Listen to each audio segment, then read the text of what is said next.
Cuffs are off, man. Get right. Too many left in these leagues, but I ain't gonna... Hey everybody, Adam Rank here. What's up everybody? It's Marcus Grant from NFL Network. This is AJ Dillon of the Green Bay Packers. I got to give a shout out to y'all at Get Right Fantasy. If you are not subscribed, what are you waiting for? You want to lose your league? Check out the Get Right Fantasy Network. You got to get right with the Get Right Fantasy Network. Best of luck with your podcast. Appreciate the support. And you're tuned in to watch my boys at Get Right Fantasy Network.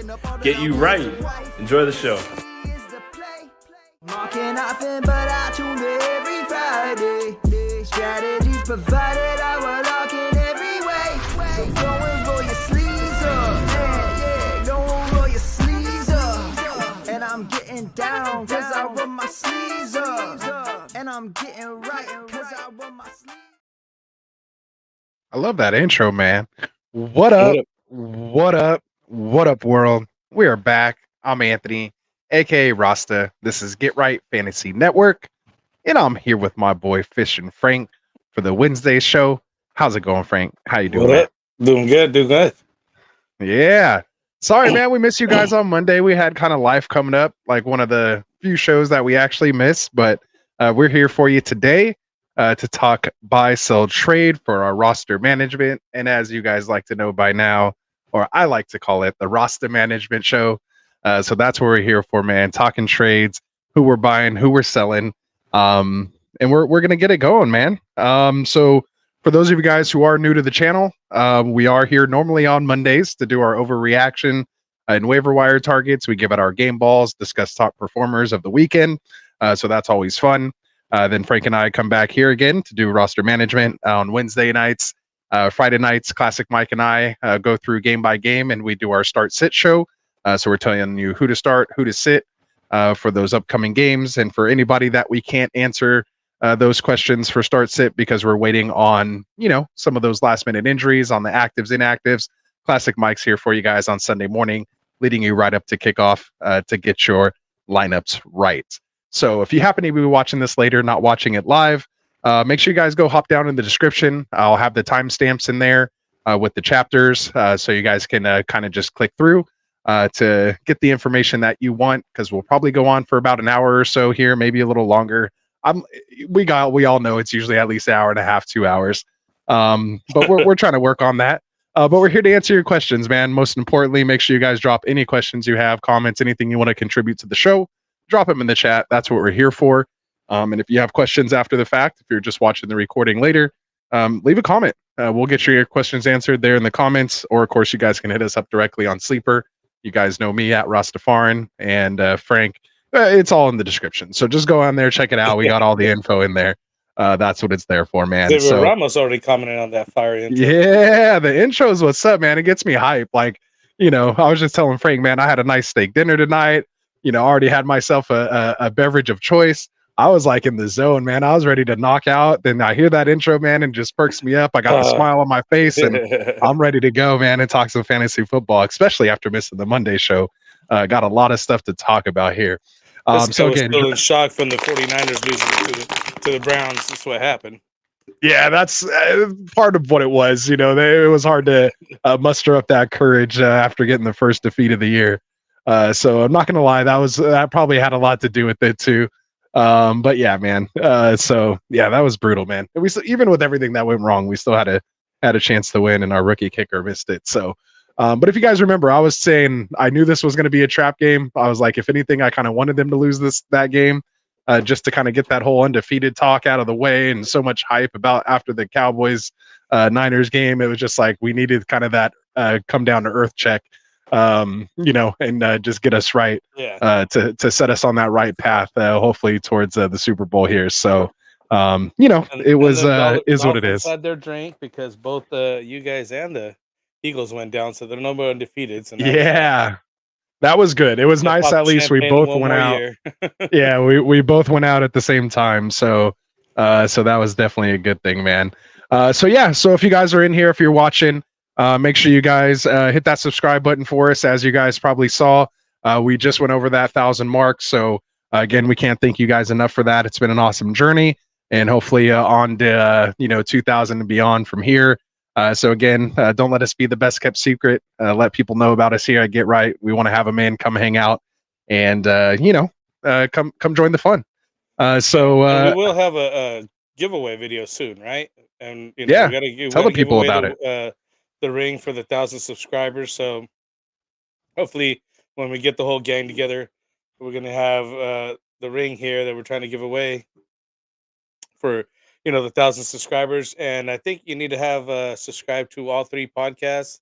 The group here, the Fantasy Podcast, check down, and the Dead Zone here, because they're all part of the Get Right Network, and they all support us and that help us grow. And obviously, they're just part of the team here. So we want to Absolutely. support the team, and then we can give away the ring here pretty soon. Once everybody gets together, we'll figure out the whole deal. We'll put out the video and be doing the giveaway soon.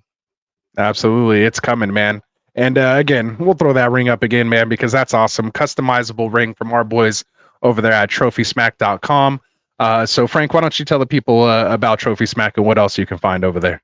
Well, Trophy Smack, they just make sure that you get that swag and you get that ability to tell everybody that, hey, I am the champ over here. You got the rings over there. You got the custom belts. Everything's customizable. You got trophies over there. And you got the swag, with the big old chain around your neck. And Yeah. everything, you can put any, like it says, custom text, your design here, put whatever you want on there. And these rings right here, I mean, that ring looks, if you get that sideways view, it looks nice, even better. Once we put that 1,000 subscriber in the front, it looks good and looks good and look clean. So we're going to get that out to you guys. And so, yeah, if you do go over there, Trophy Smack, please use the code Get Right. And that'll get us some, help out here in the show.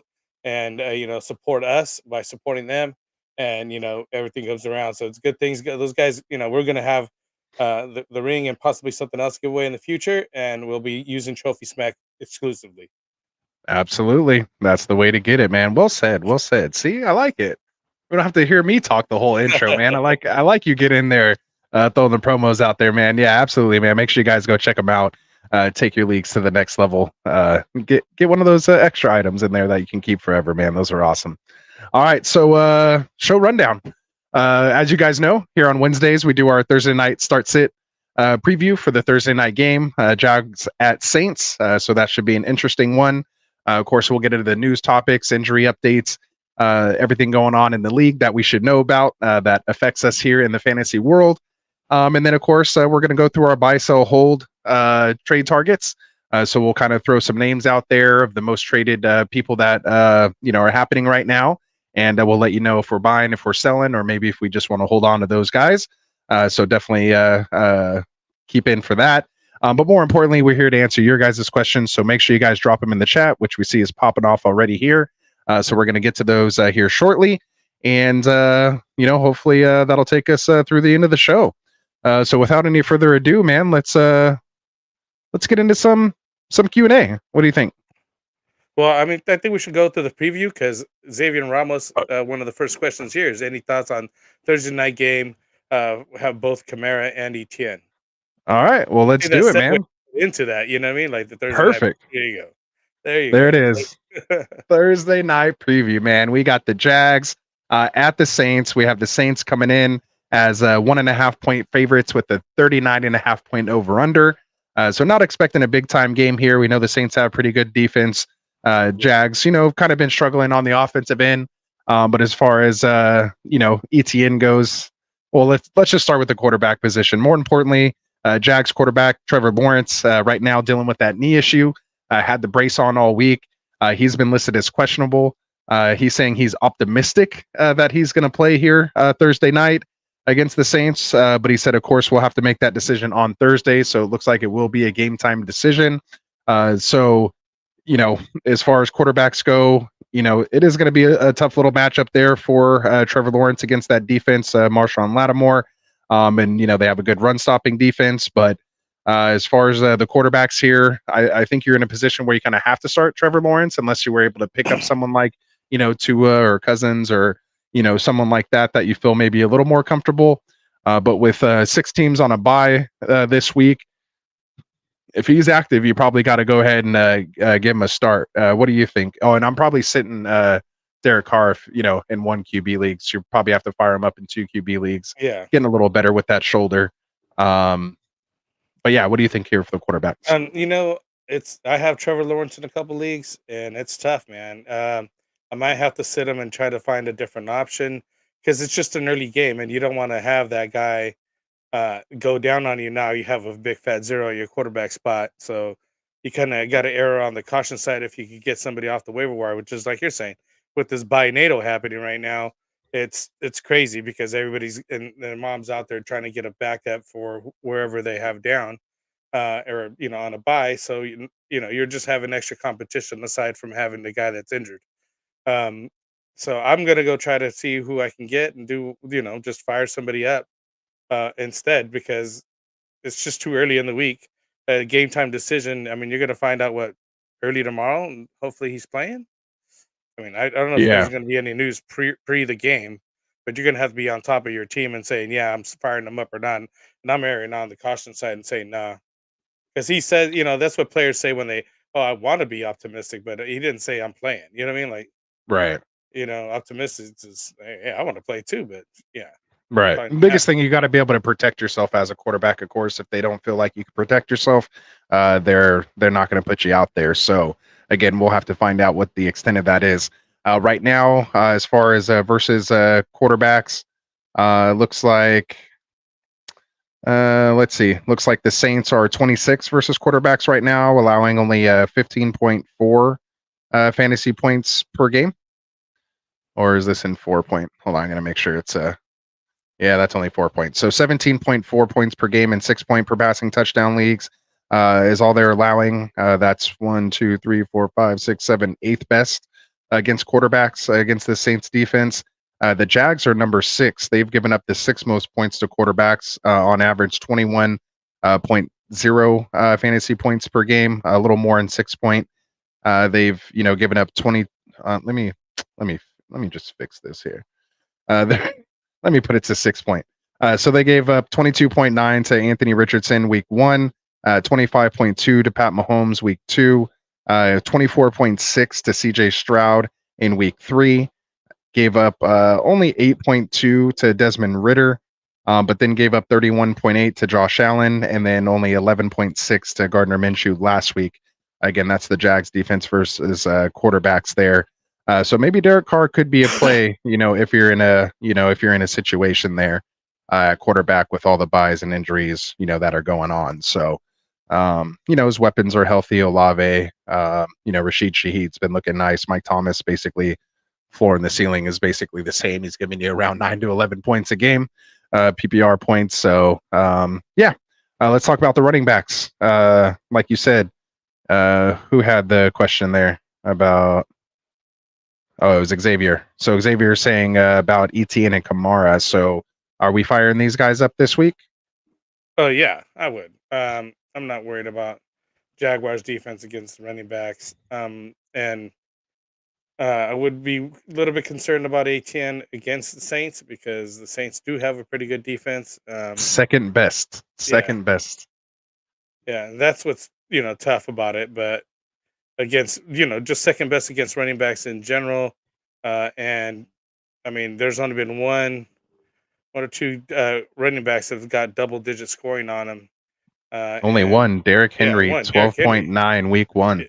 Yeah, Derrick Henry, they're the only guy. So you're not looking too good over there, Etienne. But I mean, I don't think you have too many options right now with all the running backs down. It depends on your depth, right? Who else do you have, and are they going to be any better? Because even on ugly games like this, they still end up producing because there's not high scoring and they're not throwing the ball left and right. They kind of stick to their game script, right? They have to, kind of go with what they're good at and keep the, establish the run and get the pass going, especially for an injured quarterback there. You definitely want to get that run going to help out over there for Trevor Lawrence, right? So you kind of got to fire him up, I think. Unless you got a better option, right? Yeah, I think you're firing up Etienne. When I take a look at the running backs that the Saints defense, granted they're good. They've had a history of being good against the run game. But I mean, they faced again. Derrick Henry was probably the most prominent running back they faced, giving up that 12.9. But then they faced like Chuba Hubbard for 7.5, Miles Sanders for only 6.2. Then they had Rashad White, who put up 9.3. Ramondre, who only put up 2.4, and Zeke, who put up 5. Damian Pierce put up 3.4. I mean, they just really haven't played anybody. AJ Dillon without Aaron Jones there only put up 3.3. So they haven't really faced anyone. So if we're talking more DVOA, which I wish I still the fantasy football, I think the Football Outsiders, I think, who used to do the DVOA stats. I'll have to find a new source for that this year, where they kind of account for the level of running back that they have faced to give you better accuracy on how good that defense is. But we've known them to be pretty stout, and again, it's a short week, so but again, like you said, you drafted ETN most likely as your RB1 or RB2, and with all the injuries, you pretty much got to just start them and hope for the best. So Yeah, because I'm I don't know too starting many ETN. people that are doing so good right now. You know what I mean? Yeah, absolutely. So I'm starting ETN. I'm starting Kamara. The Jags here are where are they at? They're way at the top. Jags are 24th against the run, allowing 15.0 fantasy points per game. So it's not, again, they haven't really faced anyone too bad. Bijan put up 16 points against them. Damian Pierce put up 13.4. He had Right, Zach Robinson, Moscow for 14.7. 14.9. Yeah, so it's I'm definitely firing up Kamara, even with Jamal Williams coming back. If he does end up playing, I'm sticking with him. So I'm firing up those guys. Kamara. Absolutely. And I think somebody had a Kamara question about a trade in here. Oh, here it is. All right. So we got G Hop in the house. Yeah, there we go. G Hop. He says, by the way, what are your thoughts on me giving away Kamara for Tank and Ayuk and Madison? I'd probably keep Kamara, just the way the running back position's going right now. You can kind of find wide receivers out there kind of weekly. Yeah, he's if giving you away need to. two running backs for Ayuk, who's a decent wide receiver, but he's not a number one wide receiver. I wouldn't put him there. And Madison, who's been struggling, so I would definitely. Yeah, he's not doing much. No Jefferson there. Yeah, so I'd keep Kamara there. So there you go. Just because we're on. No, absolutely. And since we're there, he said, by the way, congrats on the 1K subs. Appreciate you, G Hop. Yeah. Couldn't do without you, man. We couldn't do without you. So glad you found us, man. And glad to have you here supporting the stream. So as far as other injury news in this one, which relates here to the wide receivers, which we'll get to, you have Zay Jones dealing with that knee issue. He's been ruled out. And this I put in the whole wrong section. But yeah, as far as the Jaguars, as far as the Jag side of the ball, that's pretty much all they're dealing with as far as fantasy relevant injuries. So wide receivers, I really like Christian Kirk this week if you have him, playing on the inside, playing in the slot there. Most likely, Ridley's going to be matched up with Marshawn Lattimore. We know what he's been doing. Then you have Adebayo kind of on the other side. But if they can get if they can get Christian Kirk in the slot there, run him across the middle of the field, I'm hoping he has a big game. I have several teams with Christian Kirk, so that might be just a little bit of biased opinion there. But yeah, with Zay Jones out, I'm absolutely firing up Christian Kirk. Ridley does scare me a bit. Again, I don't know if you have better options considering you probably drafted him as your wide receiver 1 or wide receiver 2. Especially in like a 3 wide receiver, 1 or 2 flex, league, you probably have to figure out a way to get him in your lineup. But if you can avoid him, if you picked up like Puka or something like that and are still pretty strong at that position, again, with all the bye weeks going on, you might be kind of forced to just start him and hope for the best and hope it's just kind of like a shootout, so to speak. Again, the game script should be favorable for them to, have to throw the ball around. So that's how I feel on the wide receivers there. Definitely firing up Olave on the other side. You're probably going to have to fire up Mike Thomas again, just kind of that mid to low wide receiver 2, high end wide receiver 3, and Rashid Shaheed if you need some boomer bust in there. He'll always usually tries to get behind the defense every once in a while for a nice big play from Carr.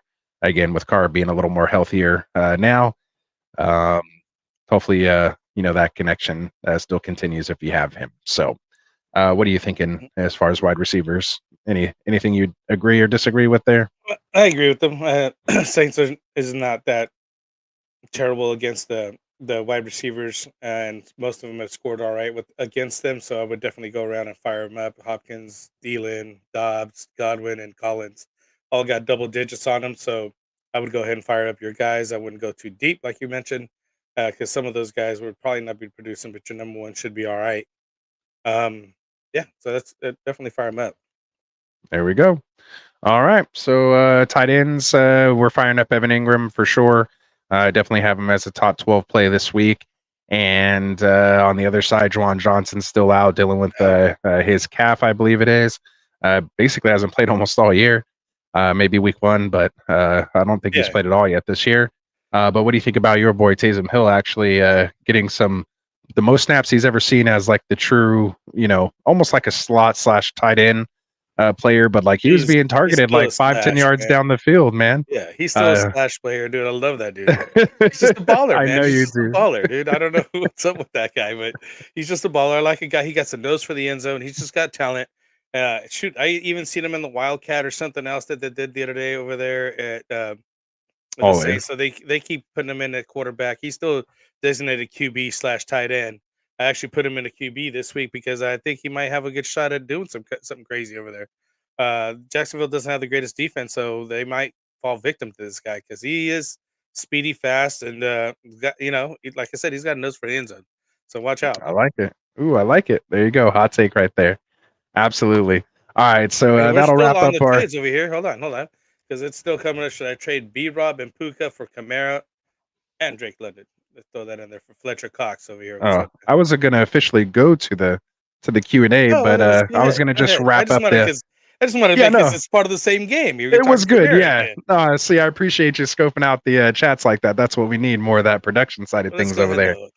But yes, so we'll officially wrap up that. That's the end of our Start Sit preview there for Thursday night.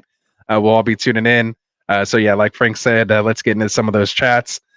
So yeah, go ahead and bring that question up since it still does relate kind of to the Start Sit Kamara there. So B-Rob and Puka for Kamara and London it was? And Drake London. So I think he's selling high on Drake London. He's trying to put a good, decent game here, right? Well, I think he's buying, right? He said 4. Oh, yeah, he's 4.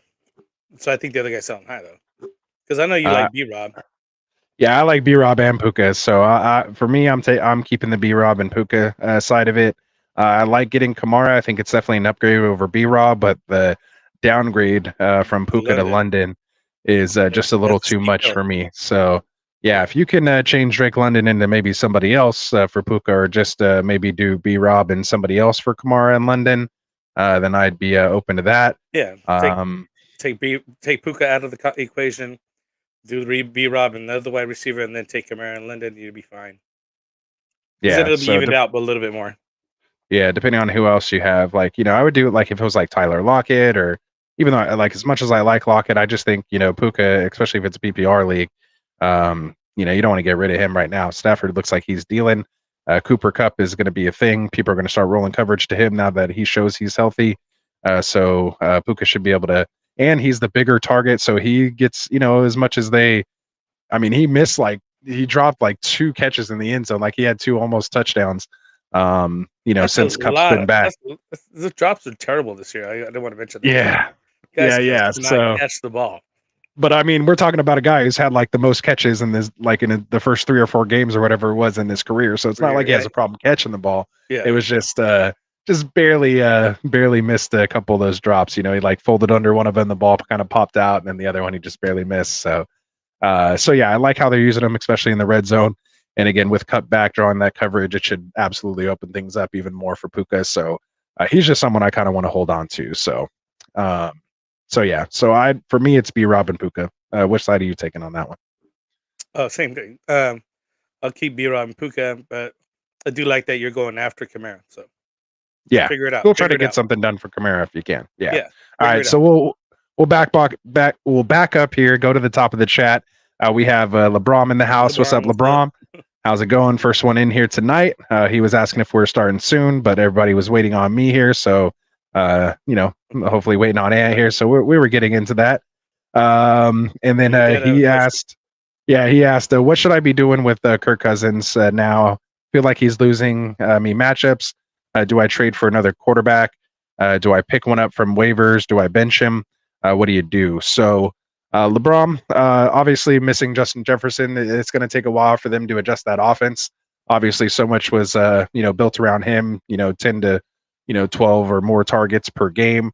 A guy that drew coverage away from everybody else, which kind of opened up the run games, and just everything. He was such a threat, obviously being the 101 in fantasy. So, of course, he's going to take a hit. I think it may take a while. If you want to bench him now, you can. I would definitely play someone like CJ Stroud, maybe over him until we see things, kind of work itself out. He just doesn't, missing Jefferson is just a huge loss, at the moment. So, I don't think you need to drop him. Benching him, absolutely. Depending on who else you can get. Again, with 6 teams on a bye specifically for this week, it's going to be a little tough. But I'd still roll him out because of their defense is so bad. They're going to be a negative game script, which is what you want. And I think this last game, with the turnovers, and he only threw the ball 31 times, which for that offense was pretty low. So I still think the upside, is still there. They just got to adjust that offense and. These guys are smart. They'll get it adjusted. So I just think, he's definitely worth benching for the moment. And again, you don't let us know who you have. Can't trade quarterbacks, and you wouldn't be able to get any value from him anyways. Right. And he'll be all right when Jetta comes back anyway. So exactly. Just got to hold and bench, see who's out there, pick somebody up, because we got some questions over here. Another guy is asking literally the same thing. Who should I pick up? There we go. Well, we'll definitely get to it. We got G Hop saying he lost again in week 6. He's right now he's a 2-4 record. You're not out of it, man. Especially with all these bye weeks coming up. This is where you can hopefully make up some ground. Depending on who you had. You just could be in a tough spot. I definitely have some teams that are in that side of it, but I have some other teams where I'm sitting in first place.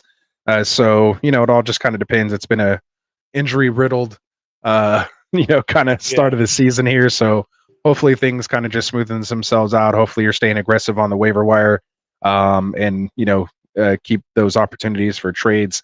At 2-4, there's some guys that we may be holding that you'll have to go ahead and trade for, but then you came in with that question. I don't think that necessarily helps you, so to speak. I just think Kamara, for Kamara and Tank for Ayuk and Madison, like I'd want a little more. If you're giving away Kamara for that, but I think giving away Kamara, doesn't really help you as far as trying to win games right now. So, so keep it coming. If you have specific trades, you guys know you can drop it in our sleeper thread. So right here for Will Hayes. There we go. I need to start one available on my waiver wire. Is Antonio Gibson, Kenneth Gainwell, Eli Mitchell, Craig Reynolds. Who do I pick up? PPR. The order in that for me would be Mitchell, Reynolds, Gainwell, and Gibson are kind of a wash as far as that goes. The problem is Eli Mitchell, we won't really know until probably closer to Monday since Niners play Monday night. You may have to play Craig Reynolds, but he showed up today on the injury report with a hamstring and a toe injury, which kind of sucks. Obviously, Demont's going to be out. So it might actually be the Gibbs show. Looks like he returned to a limited fashion this week. So, that might end up switching. But ultimately, if they start talking about CMC being out, before you have to make that decision on Reynolds, then Eli Mitchell, if he's active, again, missing the last 2 or 3 games, he's the one you want. So what do you think, Frank? I think that CMC will probably play. I forgot what I heard recently that it was like all 3 of them are going to play. Yeah, I got a little update on that here in a little bit when we get to our injuries, but yeah. So as far as talent goes, Mitchell's by far the best talent. I would rank the same way: Mitchell, Reynolds, and I'd go Kenneth Gainwell, and then Gibson. I think so too. All right, so we'll go back here. We got Roberto Perez said, "I got offered Bijan for Pollard. What do y'all think?" If this was like 3 or 4 weeks ago, that would have been a silly question. Obviously, Bijan being drafted basically as the RB3 off the board. Interestingly, they're not wanting to put too much on him right out of the gate. It's tough seeing Algier get the inside the 5 kind of carries. Bijan's still on the field, but they have him split out wide, going in motion. you can tell they're setting stuff up for later. In my opinion, I would make the trade just because of the pure talent, especially if it's a PPR league. But, Pollard really got saved this last game with that 60-something yard catch, and he got caught. Like, he doesn't seem as explosive as he was last year. I think I have to go Bijan. I take my chances with Bijan. What do you think? To our resident Cowboys fan. I'd stick with Bijan. The Cowboys. No, someone's offering him Bijan for Pollard. Oh, I would take him then. Yeah, so you're accepting that Bijan trade? I would take it. Yeah, man. If it's full PPR though, because Pollard's, it's just rough over there in Dallas right now. I don't see them scoring a lot. There's a lot of kicking going on. The defense scores just as much as the offense sometimes. It seems like, and it's right. Once until they get that figured out, and I think it has a lot to do with they just changed offensive coordinators and figure out their system and what they put in place because it wasn't the same team as last year, and because last year they were damn near the highest scoring team in the NFL. Now it's not the same. They're struggling. So I would take Bijan because I think he's going to have better days at the future. But that's a good pretty close trade there. You know what I mean? Because Pollard still gets his. You know what I mean? Not every game is a touchdown though. Yeah, and it could come on later, as he's adjusting there. But yeah, so I'd take my chances with Bijan and hope he comes on, towards the end of the year. So we got Albert in the house, always making his presence here on the stream. So appreciate the support, Albert. How's it going? Appreciate you watching. We have we already did that one, right? Yeah. We have Drew in the house. What's up, Drew? He says, "What's up, fellas? If Trevor's out, should I pick up Baker, Howell, Pickett, or Danny Dimes?" So, what is your order? How would you rank these quarterbacks here if Trevor Lawrence is out? Howell, Baker, Pickett, and Danny. I think I agree because we don't even know if Danny's playing either. He may be out for a couple more weeks. He got into like a limited practice. He was cleared for throwing, but definitely no contact or anything significant dealing with that neck injury. Sam Howell's just kind of on fire at the moment right now. I wish he would throw more to Dotson, but that's for another time. And they're playing the Giants, and it's a division game. It should be good. Yeah, that Giants defense does give up points there. Falcons are pretty good against the quarterbacks.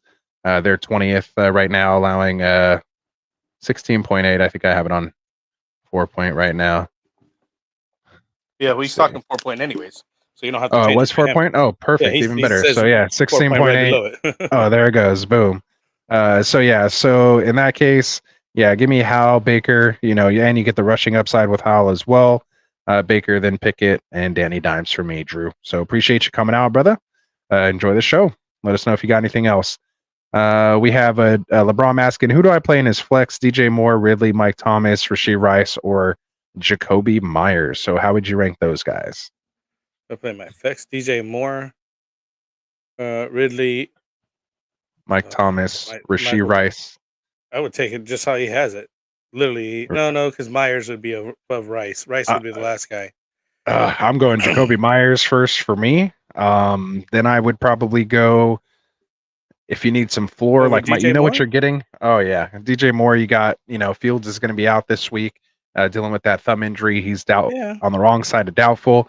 You got the rookie in there come in. I'm not really trusting that. Maybe he'll do a little better after a week of practice, but I want to see it first. Give me Jacoby Myers, who's been balling. But again, we have to. Jimmy G may not be there either. Yeah. These injuries are just crazy, dude. Jimmy G went out. His back is hurt. He's not going to play, dude. He's not going to play.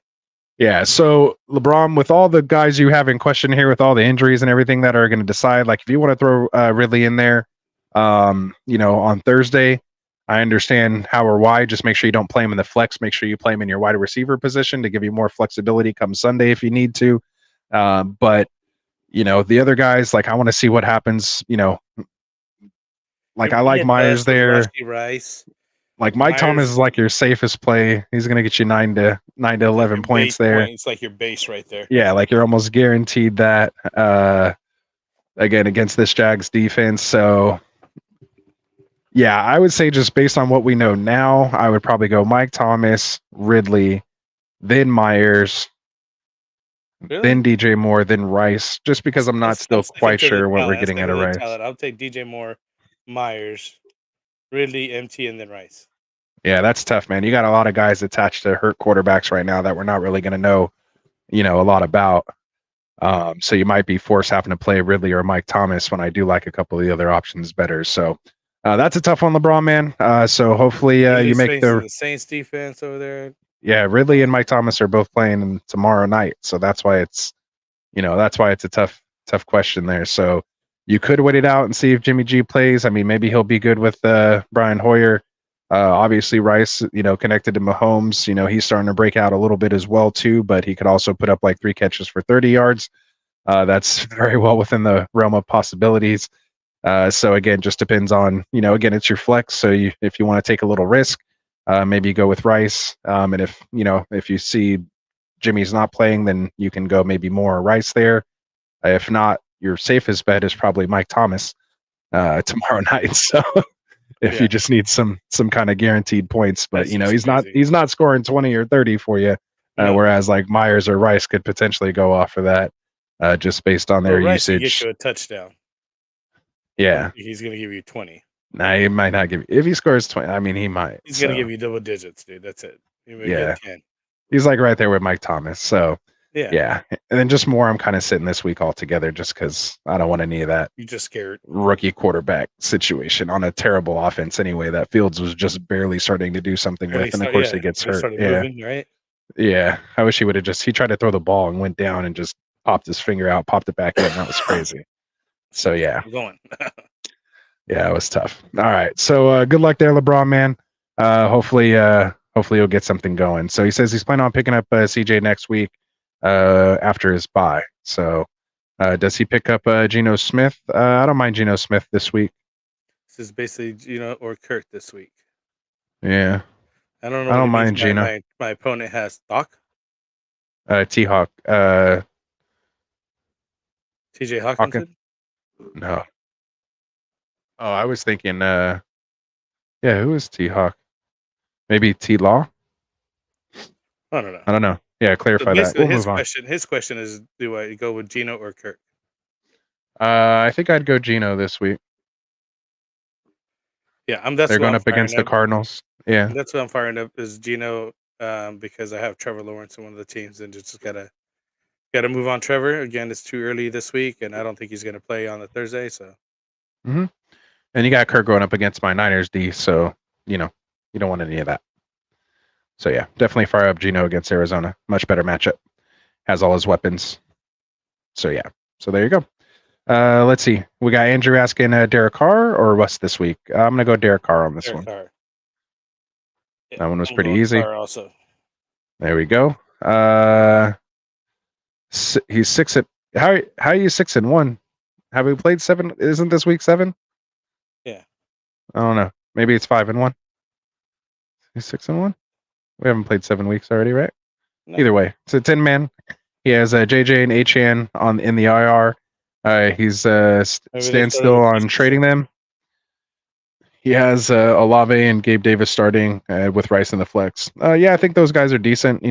Davis and Rice are boom or bust. I think didn't Davis finally break his 4-game streak of scoring a touchdown last week? But again, he's attached to Josh Allen, so you kind of got to just roll him out there and hope for the boom or bust. Rashid Rice should give you a pretty decent floor.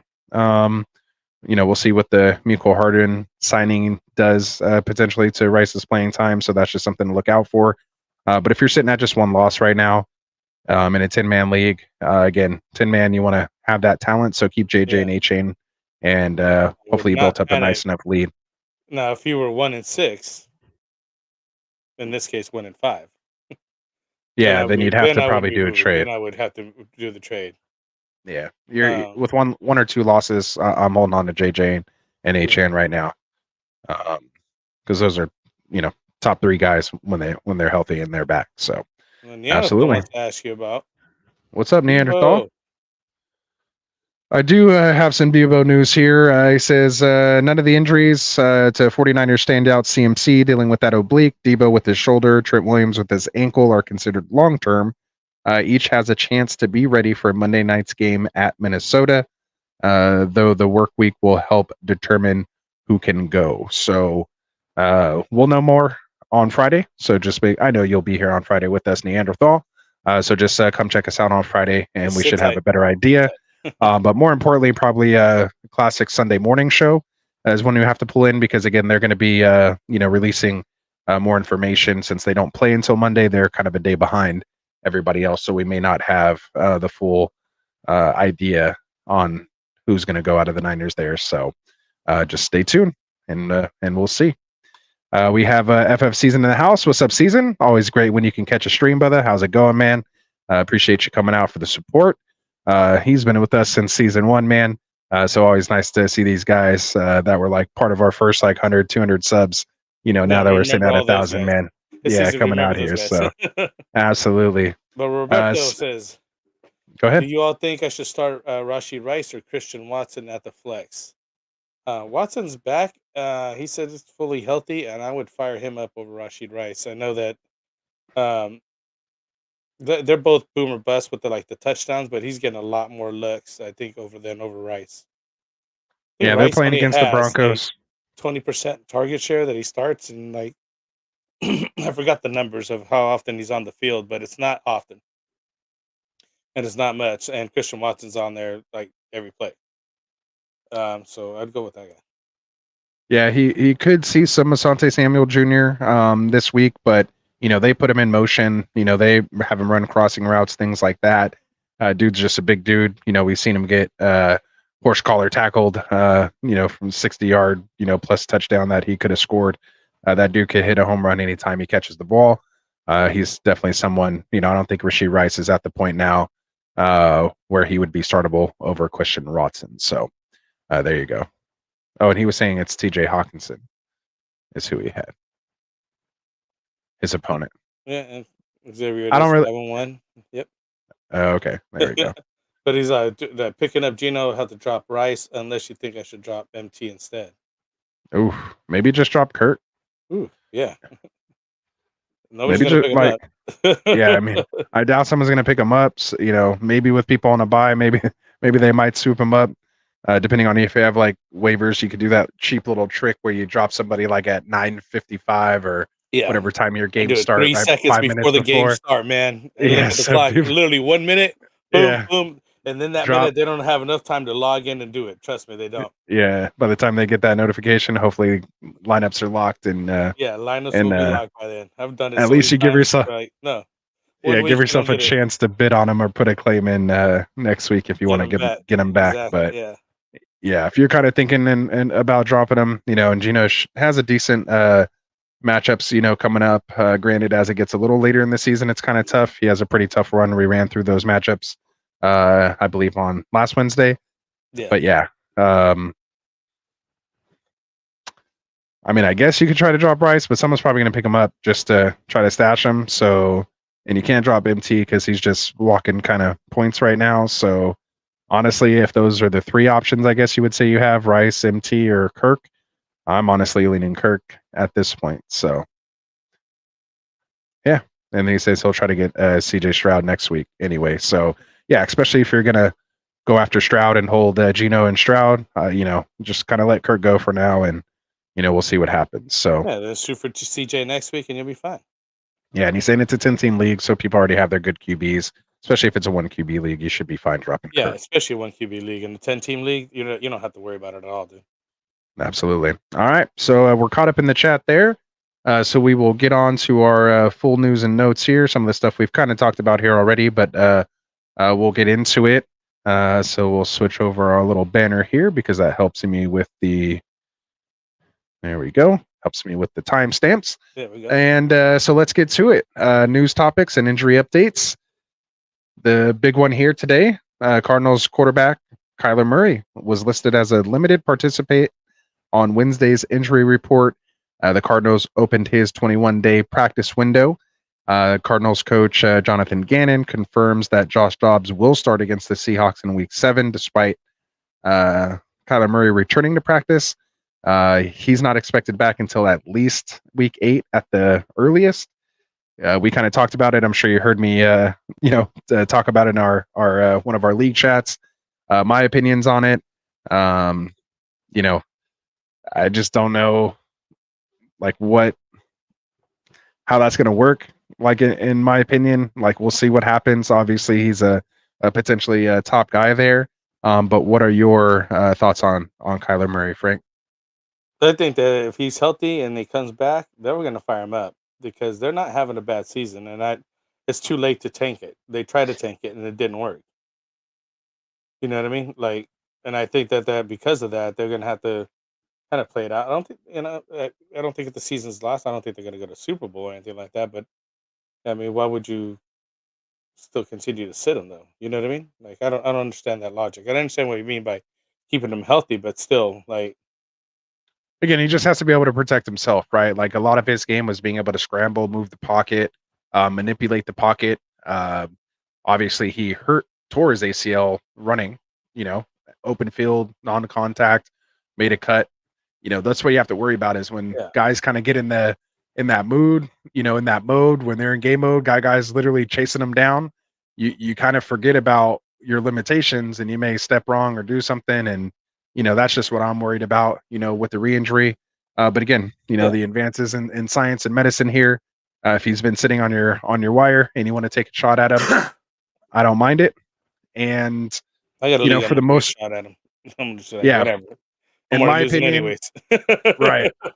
In my opinion, it was just more so like I wasn't drafting him where a lot of people were kind of drafting him. Yeah, Like I that's wasn't craziness. drafting him. Yeah, that's Like crazy. maybe if you took him with your last pick, but again, with all these injuries and stuff, you had to end up dropping him Yeah, anyways. That's what I was kind of talking about, you know, during draft season.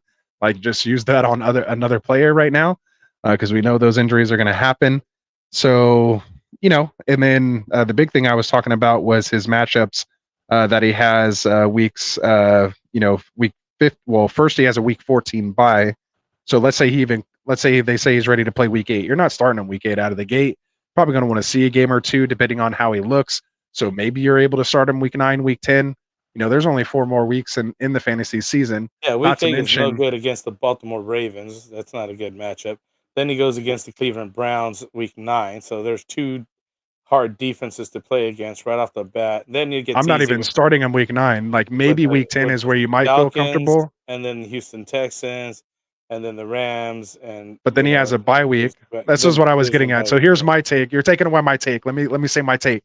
So he Nah. has a bye week. I did all the research already. I put it out there. It's my All notes. right. I had it all typed up already. Perfect. I want to say it. I have to get it off my chest. So like you said, you know, maybe week 10 is where you feel comfortable starting him. Maybe week 9 at the earliest. Then he has a week 14 bye week, so you can't start him then. Week 15 is your first game of the playoffs. So coming out of the bye, he gets the Niners week 15. And then after that, you get the Bears, which, okay, you can start him against the Bears if you happen to advance, you know, through in week 15. But why would you go play your backup quarterback if you made it through with whatever quarterback you did in the first round of the playoffs? Maybe, okay, you take your chance and play him against the Bears, right? And then week 17, if you do make it to the championship, you're playing against that Eagles defense. So like he's literally only startable for maybe one game, and that happens to be the semifinal round of your playoffs. Like, are you really going to put all that on his shoulders? Like, I don't know. To me, it's just there's not enough upside there. Like maybe you're getting 3 games. You're going to have to hold this roster spot open for this guy for maybe 3 games you can start him, depending on how he even looks. So for me, I just said I'm out. If I'm wrong, I'm wrong. But just the calculation on that just does not compute in my head. So I'll take not a hard pass. I'll take a soft pass on Kyler. I'm always a guy that says, hey, you know, although these defenses are good and everything else, people, you know, players do show up, teams do play, they still have to score. There's still points to be had. He still runs a lot. He still passes. He's a good quarterback. That's why we're even considering picking him up anyways this late and, you know, him coming back. So I think that if you're hurting and you got these other issues going on, you got to take a flyer on him, even if it is for a couple weeks. You have to. You don't have a choice because you are hurting. You are losing. And I got a team that's like in trouble. So it's like, and you Right. got quarterbacks. I had Anthony Richardson go down as a backup, and then Right. you got Sean Watson going down. There's other quarterbacks. Fields. Yeah, Fields going everybody. down. You know what I mean? Like this quarterback's going down. I might just pick him up just for depth at this point, just because he's a guy that's alive. Maybe get the touch. Maybe gets to be a starter quarterback somewhere. and at least he's a decent one if he is starting. Even if he is starting against bad defenses, it's better than some of these other options that are on the waiver wire. There you go. Yeah, just with his potential upside. So yeah, Yeah. I mean, I get both sides of it. I'm just, it's already hard enough, man. I'm not having to. I don't want to deal with it. So there we go. So Kyler Murray, man, back in the news. Congratulations to him making that recovery from the ACL. It's just good to see him back out there. So football's better with good players. So we'll always take that. We got Martin in the house. He's saying, "How's it going, guys? What's up, Martin? How's it going? Make sure you guys go check out the Dynasty Pylon. The link's down in the description for you guys. Make sure you guys go throw them a sub. Great group over there. I love hanging out with those guys. And Martin, we need to get in touch, man. And to do our Sunday morning show, we need to pick a week already. We're already week 7 here. Season's almost over. Season. So yeah. Let's get a Sunday morning combo show going. We'll put a whole panel together. We'll get all of us on there answering questions Sunday morning. That'll be fun. So we got George saying, should be the last question for me. I hope not, man. You can always ask questions, man. That's what we're here for. We don't care. He says, I've got Miami defense against Philly this week. Should I drop them to pick up the Browns defense or keep Miami this week, especially because they're going against the Patriots next week? So unless you really have a completely open roster spot to be able to hold 2 defenses, I'm typically against holding 2 defenses. I'd rather take a shot on, again, especially with all these injuries going down, like just take a handcuff running back heading into the next week, maybe try to beat the waiver wire. Not that you're wishing ill will on any running back, but just go grab a guy that you don't have to spend fab or a waiver wire pick on. Defenses can kind of just come or go, in my opinion. But in this case, specifically here, I'd rather take the Browns defense this week with their matchup. What say you, Frank? I'd pick up the Browns and keep the Browns. Just like you said, I would not. Yeah, I mean, they are the number 1 defense right now. Yeah. I mean, I'm not even sure why this is even like, should I let them go next week for Miami? What are you playing? Like ring around the rosies with these defenses? I do, for the record. Yes, Anthony does. But if you're able to pick up the number 1 defense in the Browns, why wouldn't you then fire them right up and keep them on your team? Like till there's a bye week in them, and then you trade them off. I mean, that's probably the only defense that I'd like to keep. Them, Dallas, or the 49ers, is you want to keep those and Philly. Defenses. Yeah. And Philly, yeah, those 4 defenses, you want to keep those. If you get them, you keep them on your roster. Even if there's a bye week, those are the only ones I would keep over in the bye week, and that's it. Everybody else could next defense up. And Anthony likes to play those waiver wire matchups and see but you're spelling disaster, I think, sometimes on those things. He gets lucky. Yeah. If I had someone like Cleveland, I would definitely do. Yeah, this last week it was my Kansas City defenses who I streamed, and that turned out pretty well for me. So I can't complain. But the week before that, I picked up Pittsburgh. They were doing like great, and they got me -1. Yeah. So that's the chance you have to be willing to take when you're streaming defenses. Like I don't take it personal. But yeah, as far as Cleveland, man, they man, just pick one team. Especially if you can get the Browns. Just hold on to them. Don't stream if you have the Browns. Yeah. So yeah, their schedule, they get the Colts this week, obviously going up against backup quarterback in Gardner Minshew, which some may say is maybe better than Richardson, but we'll take it or leave that conversation for another day. Then they get Seattle Seahawks, which you could still start a defense against Seattle. It's not like they're a juggernaut offensively. You should still get points, get some sacks. They have a banged up line, and they're not putting like 40 on people every week. Then they get the Cardinals. The good things with the Browns, they just had their bye week 5. You don't even have to do anything with them. So I would roll with them the rest of the year. It doesn't even matter what the rest of it is. They've been playing so well. Maybe it doesn't matter to you, but I'm telling the people that are watching right now, the rest of the matchups that they get. People that are watching, stop messing around with your defense. Get the number 1 defense and start them every week. And set it and forget it, right? Especially since the bye week's over. That's it. Move on. There's no more George Foreman that thing. Come on. George Foreman that thing. Exactly. Yeah. Set it and forget so it. Moving on. Exactly. Cardinals, Ravens, Steelers, Broncos, Rams, Jags, and then their playoff matchups are Bears, Texans, Jets. So, like Frank said, set it and forget. Set it and forget it. Texans, Jets at the end for your playoffs. Take that. Take that. To go grab them. Go grab them right now. What are you doing, LeBron? Get out of here. Go do the waiver wire pickup. Go get Cleveland and then come back and join us here for the rest of the show. Tell us what's going on after that. Jeez. Absolutely. There you go. A good one. All right. So we got Njoku or Neanderthal Ball saying Njoku hasn't done anything this year. He has 4 games with less than 3 points. Do you think that will change going forward? He had a big play called back against the Niners, which was tough. I think he had another touchdown called back due to penalty one of the other weeks. He's one of those guys, again, just like defenses, I pretty much stream my tight end position. He's one of those guys where I don't mind. But especially with Deshaun Watson, it's really going to rely on him. Maybe PJ Walker leans on, we know how kind of the Tight more end. inexperienced quarterbacks kind of lean towards those tight ends a little more. But it looks like PJ Walker came in. He knew to throw the ball to Amari Cooper, so that was nice. Yeah, he knew so what to do. He went right to Amari. he knew what was going good. on. Yeah. Yeah, and he was producing there. So, and like I said, Njoku even had that big play that was turned back. So it could have been a little better. So do I think it will change going forward? Not necessarily, but the position's a wasteland for the most part anyway.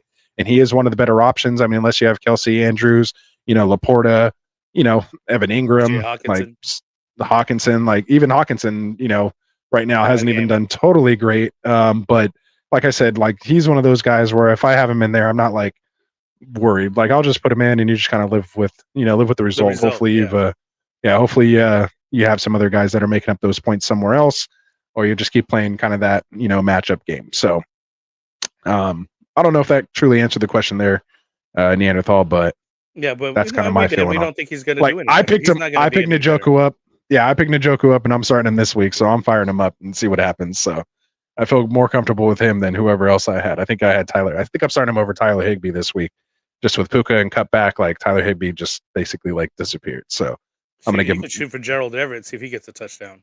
Yeah, I picked him up in another league too. So, yeah, he's definitely one I could go after as well. Like touchdown or bust with most of these guys. That's all it is. You just hope they score a touchdown. So, so yeah, so we got Brooks in the house. What's up, Seven Rings? He's saying, "What up? What up? What up?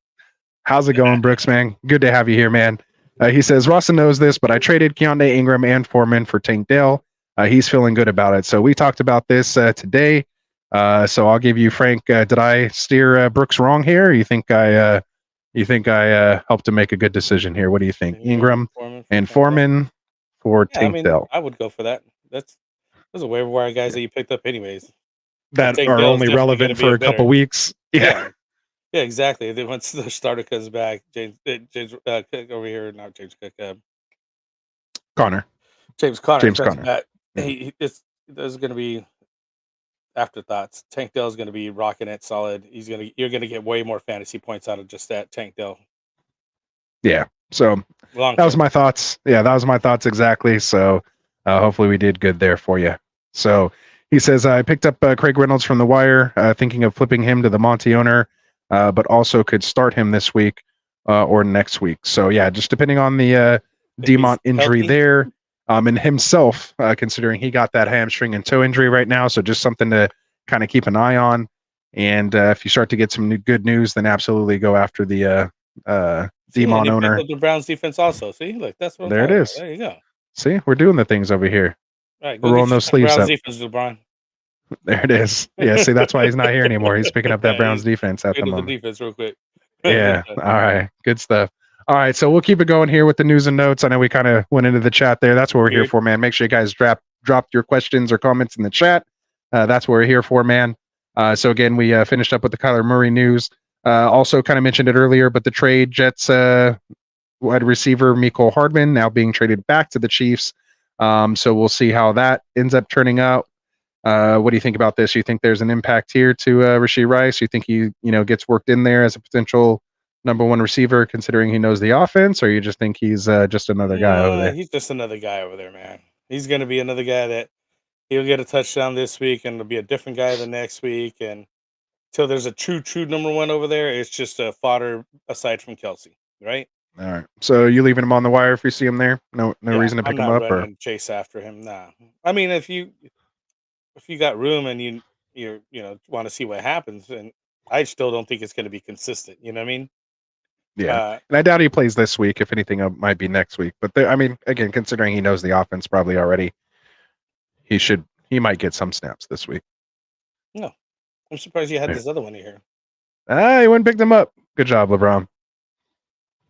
Well done. He went and got the Browns D. There we go. We're all rolling with the Browns D. Watch them score -1 points this week because we said that. So. Damn. Brooks said, "Oh crap! I didn't know Reynolds was dealing with injuries on his own." Yeah, that's what happens, man. Sometimes, but that's what we're here for, man. We got to let you know. He should have a questionable designation next to his name right now. Yeah, I think it's there, but it just popped up today. So depending on when you got him, it might have happened in practice. So that's why it's even tougher. So just something to keep an eye on. And I mean, those guys have been getting these hamstring injuries, been missing time. Like they haven't just been like, oh, kind of tweaked it and they're ready to go. Like they've been out for a while. Aaron Jones cut, like Deontay, like they're out. Jefferson 46 weeks, like crazy talk. All right, so we'll move on here. We had another signing, Julio Jones. For those of you guys who may not know, but Julio Jones going to the Eagles. Like they needed any more receivers over there, any more mouths to feed. But Serrani said that the passing game's still going to go through AJ, Devonta, and Dallas Goedert. Says Julio Jones will just be there in kind of like a supporting role. So maybe no more like Quez Watkins or stuff like that we might see. That might just be Julio now, because he didn't even mention JSN. Well, JSN's not on the Eagles. JSN's on the Seahawks. Wrong bird. Oh, sorry, my wrong bird. Fucking goddamn it. Same colors, but wrong bird. Yeah, it happens. But yeah, so I mean, I guess they needed a number 3 over there. But yeah, just another mouth that's there. We all know Julio's kind of a shell of himself, but still, could have a play here or there, and who knows, Julio's might make a big play. He was been done. I even told you a couple years ago, stop messing with that dude. Remember? Then he There like it is. hid it away into nothingness. I think he was even at KC for a little bit, right? It was Where did he finish Tennessee. off? Tennessee somewhere. I don't even remember. It He doesn't went to even matter. a bunch of different that's my whole places. point. Yeah, It doesn't even matter because he was done for anyways, dude. He's done It for not. doesn't My matter nephew Bobby anymore. picked him up, and I texted him right away. I said, "Why are you picking up? Why'd that you do that?" garbage?" Yeah, like that was a waiver wire trash move. Like no, like Oh, move away from that dude. I mean, whatever. you're I, funny, I, man. You're funny. I mean, it's the truth. I mean, like, come on. What are you gonna do? Start him? Nah, I Exactly. don't think you can. He I don't wasn't think even you worth can. newsworthy. But we were Yeah. talking about all these other guys also. Who's Rams picked up? Who's the running backs? Or the, Oh yeah, Hendo, Thorough Henderson, and Darrell Henderson and somebody else. Royce Freeman. Royce Freeman. I don't know why I know all this stuff. Why do I? Because they were Why do that's we know news. all Those this are news stuff? we should have been talking about over Julio Jones. These running Yeah. backs been picked up because Julio Jones is not going to get. He's at least those other guys have a shot because the guy's hurt over there and they can have a shot playing over for the Rams. This guy, I mean, even if he has a shot, he's not fantasy worthy start. You know what I mean? Like Yeah, like Devonta Smith is kind of struggling right now, trying to find targets and usage. So no way Exactly. Julio is going to be fantasy relevant. exactly. I think it's a better like actual football signing versus a fantasy versus relevant fantasy signing. relevance. Yeah, exactly. So yeah, I agree but that's with why that. I put it on here just to let people know that specific take right there. So Exactly. not for fantasy, but a nice signing for the team. All right, so we'll move on to another news topic here. Aaron Rodgers still in the news. Dude's been hurt since the second play of week 1, attempting to make an unprecedented quick return from his newfound Achilles high-tech surgery that he had done. He said yesterday that obviously he's ahead of schedule because he's already walking around without a boot. Apparently he's in some kind of like special shoe that has some kind of like arch or something in it to where it's not putting full pressure on the Achilles or something. But he's been throwing a football around apparently and things like that. So, he's saying he still has a lot of hurdles he has to clear before he gets back on the field, but he is determined to play again this season, coming back from that Achilles. And we know it's possible. Remember, Cam Akers did tear his Achilles. Granted, it was in the preseason, tore his Achilles and was able to come back and play towards the end of the year. And that's the running back position. How old was Cam Akers? He was like 22 at the time. How old is not Aaron 40. Rodgers? Yeah, not 40. So I don't care how new age That ayahuasca this guy's surgery smoking was. really went to his head. This guy's fucking high as a motherfucker. He ain't coming back to play. And if he does come back to play, like Anthony said, certain danger of re-injury. I wouldn't touch that guy with 10-foot pole anymore. That's going to be tough, man. So just it's a cool story to kind of track and see what happens. Maybe that gives you some abilities to still trade off Garrett Wilson here and get some good value for him if you haven't already. He's been doing okay with Wilson over there, Wilson to Wilson connection. But maybe it gives a little perk up to those. I doubt it's going to be in the fantasy season. If anything, we're probably talking playoffs for actual football playoffs versus And you want to test if they him in can your make it playoffs there. as he goes down in your game, and that's it. No, I'm talking regular playoffs. Like we're talking like week 19. Yeah, like I don't think he's not going to even be fantasy relevant. playoffs. Yeah, I don't think he's going to be relevant. And, who's going to who's if he made it to that far? Why would you just go throw Imagine Rodgers in? somebody throw some Yeah, Rodgers so in there. that'd be crazy. Watch him go for like 40 points too, and you sit him. Yeah. You've been holding him in your IR this whole time. So just had to mention it. Of course, big topic of the day. So just something again to keep your eyes on. Fun about fantasy there. There you go. Get people all worried, like, oh, if he grabbed him, he might be going there. Yeah. There we go. All right, so we'll try to get through these ones here pretty quickly. Going from something fun and nice to talk about someone coming back. On the other side of that, you have the Colts quarterback Anthony Richardson. Looks like he's going to be scheduled for season-ending shoulder surgery. He had multiple opinions. They're saying they believe the only way to fix his significant AC joint injury is to go ahead and do the surgery. Steichen says he wouldn't put a timetable on Richardson, but does think there's a chance Richardson is back for spring workouts. So his season is done. So it's going to be the Gardner Minshew show over there. So for right now, maybe you could start Pittman. You're starting JT and Moss until we see that backfield completely switch over. Otherwise, the Anthony Richardson show is finito for this year. So wish him the best. Hopefully he has a nice speedy recovery there, because he was definitely electric, on the field. So, and was a lot better passer than I thought he was going to be. So I definitely was hoping to see him, continue to progress through the year. Could have absolutely been a league winner for those folks who gambled on him. So another quarterback news, like we mentioned, Jimmy Garoppolo dealing with that back issue, did not practice today. Although wide receiver Devontae Adams dealing with his shoulder was limited. You have the Steelers wide receiver and tight end Deontay Johnson and Pat Freiermuth. Johnson dealing with the hamstring. Freiermuth was dealing with was it a chest, a knee, something like that going on? I forgot to write it down what it was. He hasn't played in a little while here, coming off the bye. But they were listed both as full participants, so it looks like we will get them back here in week 7. You have Rams running back Kyron Williams, expected to miss multiple games, but should be back at the latest after the week 10 bye. Williams suffered a ankle sprain, I believe, of the high ankle variety on Sunday, and the Rams haven't truly decided yet whether to put him on IR or not. So just keep an eye on that. And do something about that, because I need to put an IR on so I can get some guys. But Rams have been picking up running backs like crazy, though. Yeah, and that's where I was going to mention about that. Royce Freeman. It wasn't so Royce Freeman. It wasn't somebody. There was somebody else. Well, Zach Evans is the rookie. They 6th-round rookie that they drafted. He's to get the start. They have Royce Freeman, and they signed Darrell Henderson to the practice squad. Oh, there was another guy. Another one even? Yes, I don't know what else ones they got. All right. Well, you could work on that. Those are the only 3 that I'm aware of. Before he was a KC running back before. Darrell Williams? No. I'll figure it out right now. Don't worry about it. I'll get on it. I'll get back. All right. There you go. So Eagles wide receiver Devonta Smith did not practice today, dealing with the hamstring injury. Dallas Goedert was limited today, dealing with the groin. So keep your eyes on that. Lions running back Craig Reynolds, like we mentioned earlier, was added to the injury report today with dealing with the hamstring and toe injury, while Jahmyr Gibbs missed the last 2 games due to his hamstring injury. Myles Gaskin.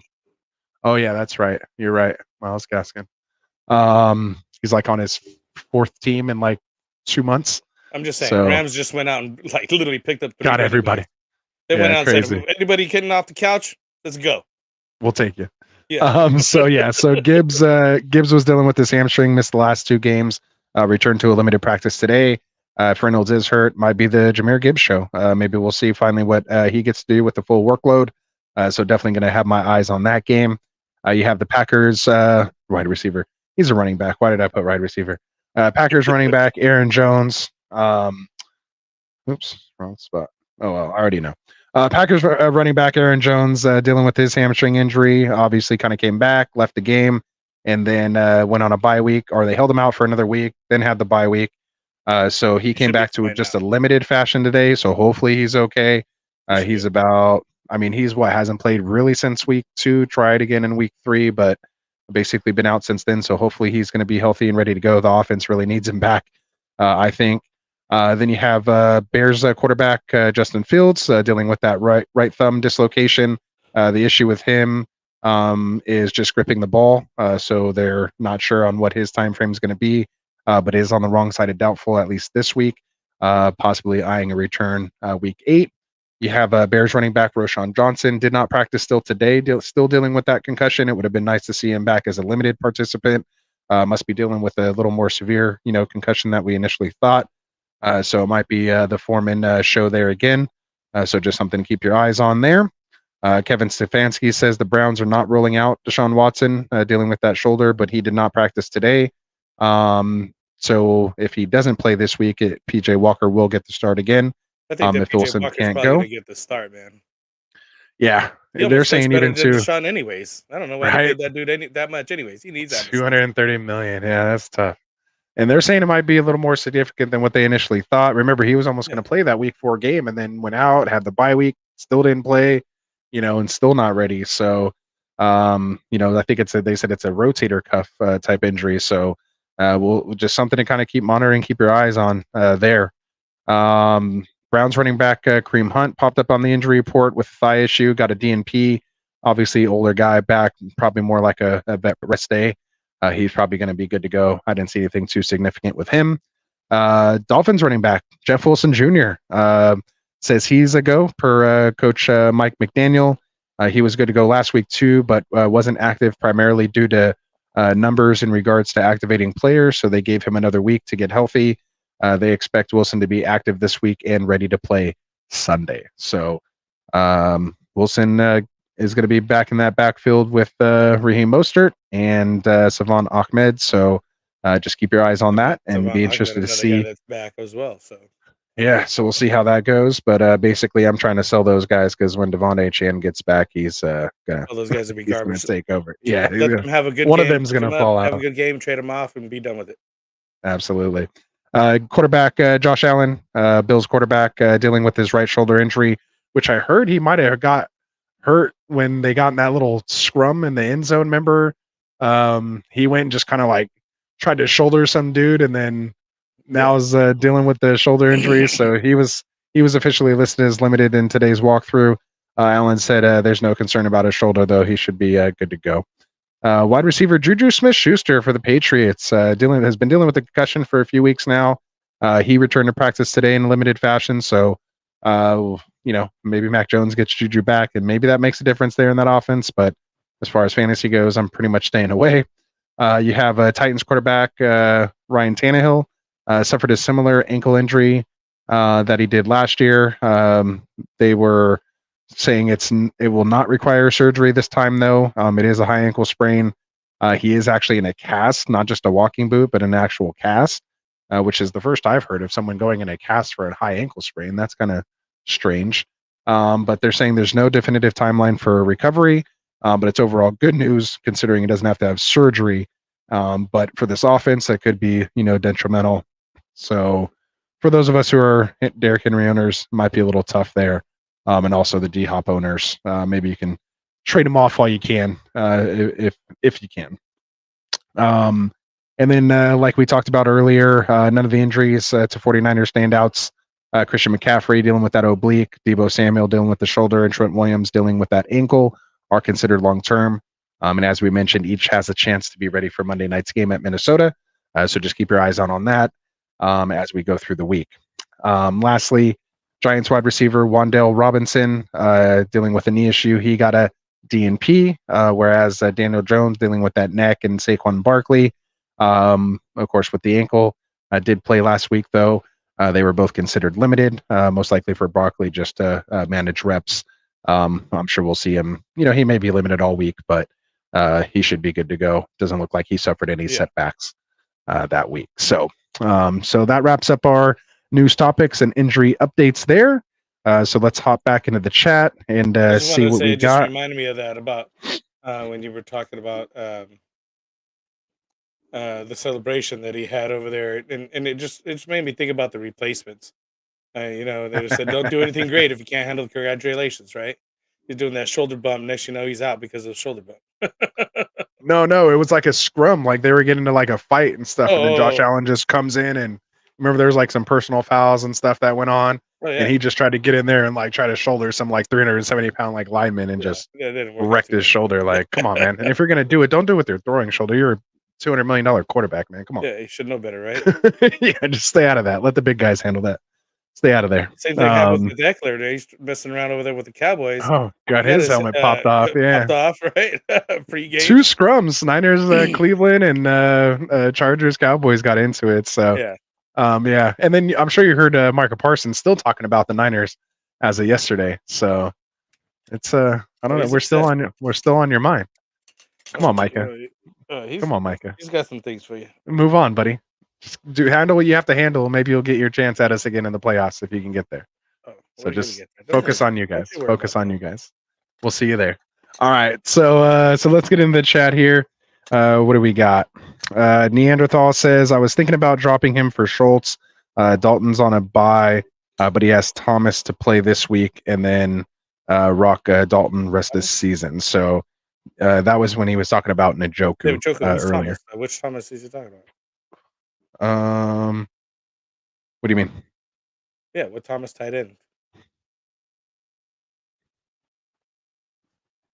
Oh yeah, what Thomas? Oh, Logan Thomas, Washington. Oh, okay. Yeah, he's hit or miss. He should have been good, but of course, after coming off a great game, we all start him last week, and he gives like 1 point. Of course, Then gives you the big fat 0. Yeah, it's welcome to fantasy football. So there we go. Smoking They're a playing the cat. Giants next. I would fire him up against the Giants. Oh yeah, they're I terrible. like the against plan to tight go ends. after Schultz after that. Why not? Yeah, he's Have been Schultz. looking good I with wouldn't be CJ over there. Schultz. Yeah, Absolutely. He likes him. Yeah, CJ likes him. Smokey the cat. What's up, Smokey? How's it going, man? Says, what's up, guys? I just traded Allen and DJ Moore for Chase. So I assume Keenan Allen and DJ Moore for Jamar Chase. What are our thoughts? His lineup is now Burrow, CeeDee Lamb, Jamar Chase, Bijan Robinson, Breece Hall, TJ Hawkinson, Josh Jacobs, and his bench is Gibbs, Roshan, Sharps, Bigsby, Najee, and Godwin. So what do you think? You like the upgrade from Allen and DJ Moore to Chase? Do you consider Allen an upgrade over Chase? I mean, Allen's like the wide receiver 3 right now, I think. I know. I don't like that at all. I get where you're trying to move on DJ Moore, but I like Allen. I don't know if you would have tried to do like Godwin and Godwin and DJ Moore. That just really got right too. But I guess I would have tried to give Burrow, so he's trying to get that stack. Yeah, I don't know. I would have kept Allen, bro. Yeah, I love Allen. Missed that touchdown there with the Cowboys. I mean, he would have just had that. He was wide open. He was like going to the house. Yes, he missed him. Yeah, he missed him. And Allen, he had like 3 steps on him too, and he's old. And he had 3 steps on him. They set him up for it perfectly. They kept running that slant. He hit him with a sluggo and just boom. And Herbert got excited and just overthrew him. And Allen was like, he was like, he's wide open and just. That's sometimes when you got too much of a cannon, you had to put a little governor on that thing. But yeah, man. So that's tough, and I really like their schedule they have. I like that they're basically playing in a dome like all but like one time like for the rest of the year. Yeah. The Chargers are with all their matchups like. So long story short, we don't like the trade. Well, I don't hate it. Like I don't hate it. Like getting Chase is good, but like you gave up a lot to get him, so you just better hope Chase puts up more of those like 40-point games versus the other ones. So so you kind of bought low on Chase, you sold Allen high, so to speak. You threw DJ Moore in there to make it happen. So I like the premise of it, but the reality of it, you might be missing Allen there, especially since he's didn't they already have their bye week too? So you got Chase who's on a bye week this week, so you kind of had a double bye. You kind of missed your top wide receiver for 2 weeks now instead of just the one. I like that you got out of DJ Moore though, but I would have much rather put a package together like Godwin, DJ Moore, and like threw in Gibbs or something right now, especially since he's kind of like could be potentially starting this week. Like I would have rather given up those 3 for Chase and tried to have Allen and Chase. Or honestly, I probably would have given CeeDee and DJ Moore. And kept Allen. Because I would have liked Burrow, Chase, and Allen. I think would have been a better. But you can't do anything with it now. So I have plenty of Chase. So I'll be rooting for you, my guy Smokey. And but I do have a lot of Allen too. So I'm going to be rooting for the 2 of them to be going off, and that might kind of hurt over there for you. But yeah, man. So at least you got Chase. You have that stack. So and the rest of your team's stacked, man. I mean, great team. I like it. Good depth. running backs. Maybe you can move Najee for something else now. Maybe package Najee and Godwin and get another wide receiver. I think maybe put Najee and Godwin together and go get like Calvin Ridley. He'd be a nice little backup if he and Lawrence get their together here by the end of the year. That could be a nice little pickup for you. So that'd be something I'd be trying to do. But yeah, overall, if I had to grade it, I'd probably give it like a B-. Like usually when you're going to get Chase, you're probably like an A. Like I'd give it maybe like a B-. Just like because that's how much I love Allen. I don't think he improved. I don't think he improved. So I think give it a C. I think you nailed it on the head. Take DJ Moore and CD and got yourself Chase or somebody. Chase, yeah, that would have been better. So even if you would have had to throw in, I was going to say even if you had to throw Najee or one of those running backs in there, that might have. I'd rather give the 3-for-1 versus Allen and DJ Moore. But yeah, either way. So B-, B- is what I'd give that. Like, but yeah, still not too bad. So we have Martin how do you say that, Frank? Quinones. See, I knew you knew it. He said I traded Devonta Smith, Brian Robinson, and Jerome Ford for Jonathan Taylor. It's a 14-team league. He has Watson, Swift, T. Hill, St. Brown, Godwin. What's our thoughts?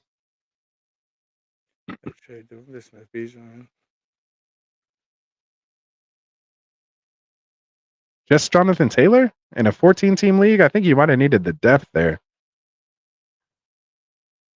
I don't know if I like that all the way. How's JT doing? I mean, he's going to ramp up. I'm not worried about JT. I mean, I like the upgrade of JT. Like, I would have rather just put it's the Devonta Smith. Like, if you would have told me Brian Robinson and Jerome Ford for JT in a 14 team, I would have said that would be worth it. I think he's slightly overpaid by including Devonta Smith in there. I still think Smith has, some good usage here by the end of the year. I mean, if he plays the rest of the year like he has these last couple days, then maybe not. But yeah. Yeah, he's so really low on Devonta Smith. He'd have better days ahead of him. He's just in a slump. Yeah. So I would have probably liked Brian Robinson and Jerome Ford for Jonathan Taylor, or maybe a little less tier wide receiver than Devonta Smith, like a Godwin or, someone down in that kind of range. I would have liked a little better. But, I mean, getting Jonathan Taylor isn't bad. So it's still just a little early, and with all the injuries that are happening, that's what just kind of makes it tough to give up that much depth in a 14 team. Yeah. It's not like you just go grab someone off the wire. Yeah, like you can't just go grab someone off the wire. So a little tough, but hey, I mean, your team's nice.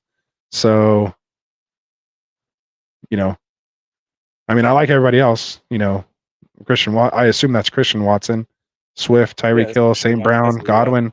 Yeah, Tyreek Hill is going to mask a lot of those discrepancies, and at least you have yourself pretty much a RB1. Might take another week or two before he's fully up to speed, but based on what Moss has been doing in that offense, JT should be able to do just as well, if not better. So there we go. Martin was telling Smokey that's not bad. DJ Moore might fall off. Smokey saying that's what I was thinking. He's right. And they're saying, Fields should be out for a little bit. Oh, he's saying it was Josh Allen, not Keenan Allen? Oh, that's Josh even Allen. Worse. Yeah, that's even worse. Better make it better at all, dude.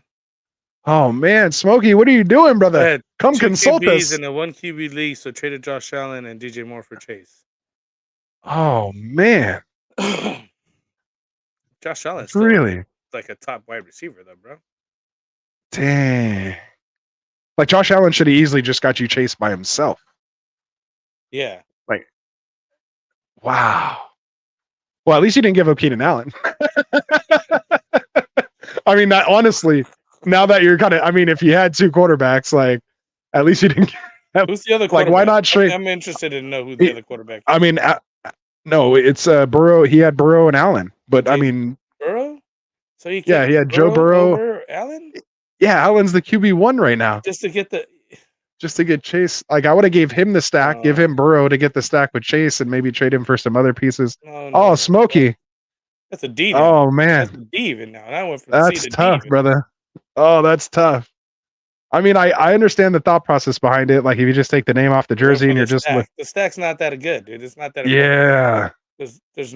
sometimes the stack works against you, especially since you're gonna have a bye week coming up that those guys haven't even had a bye week on. We were thinking that was Allen who already had his bye week. Man. Oh man. Yeah, That's tough. Oh, that's tough. I don't know what to think about that one. Yeah, that's a little rough, man. Oh, I'm kind of stuck on that one. I would have done none of that. Yeah, I mean, I can see why. I mean, again, I see why you did it. I mean, it's now that I'm kind of through the initial shock, it's not that bad, right? Except for the fact that, like you said, you kind of did it just at a bad timing because Burrow and Chase are both on a bye week this week. So now you went from having Allen to throw in as your substitute guy if you were planning on rolling Burrow for the rest of the year. But yeah, so, and it's a 14 team. You could have got like so much more for Allen. Like you should have saw the package I got. I mean, granted it was Dynasty, but I got like a haul. I got DK Metcalf. I got DJ Moore. I got like Tony Pollard and a first round pick, 2 seconds, and a third for Josh Allen and David Montgomery in a Dynasty league. Like, and I think I'm missing a player in there. Oh, and 2 quarterbacks, Jimmy G and Ritter. It was a rebuild orphan team I took over. So I literally parted out Josh Allen and got Jimmy G, Ritter, Tony Pollard, DK Metcalf, DJ Moore, a first, 2 seconds, and a third for Josh Allen and David Montgomery. One guy. Yeah, for literally basically one guy. Yeah, I mean, but yeah, a whole like section literally of the team right now. Like that's the kind of stuff you can get for Josh Allen. I mean, granted, it's a super flex dynasty, so but I mean that just to kind of tell you. He said man, I'm the commissioner. I'm gonna veto it. If you have a veto, I would tell everybody go veto it for you, man. Yeah. That's tough, man. Yeah, see now even Brooks is coming around. Yeah. I'm surprised the other them try to veto this. Oh no, he said it's a 12 team PPR. I thought he said it was a 14. Maybe it was somebody else's that was a 14. Yeah, oh, it was Martin's. Martin's was the 14 team. Yeah. His is a 12 team PPR. All right. I guess that's still tough though. He's a QB1. No. He's QB1, dude. He's a QB1, bro. There's no way. That's a bad trade. I don't care what you say. You can't just take that I don't know, man. It's not a good trade. No. Sorry, Smokey. I think you're my dog and everything. I love you, bro, but yeah, like you're hoping Josh Allen just gets hurt. Like that's the only thing you can hope for. Like, then you'll win the trade. Then you can come back and tell me, himself. Yeah. That's what Burrow doesn't re-injure himself because he hasn't been too healthy anyways. Like, no, I wouldn't. Yeah, that's tough. Oh, he said he wouldn't have done the trade. He would have suggested what we did. So yeah.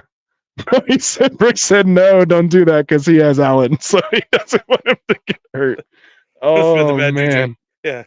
Dang it! He said I'm gonna veto that shit. Yeah, dude, go do it. Do that. Don't do that. Oh dude. Man, hey, just hope Burrow and Chase go nuts from here on out, man.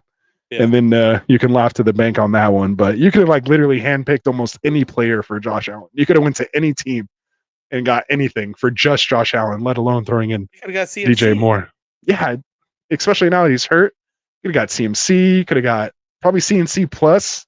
Yeah. Like, that's what I mean, man. That's tough. That's tough. So anyway.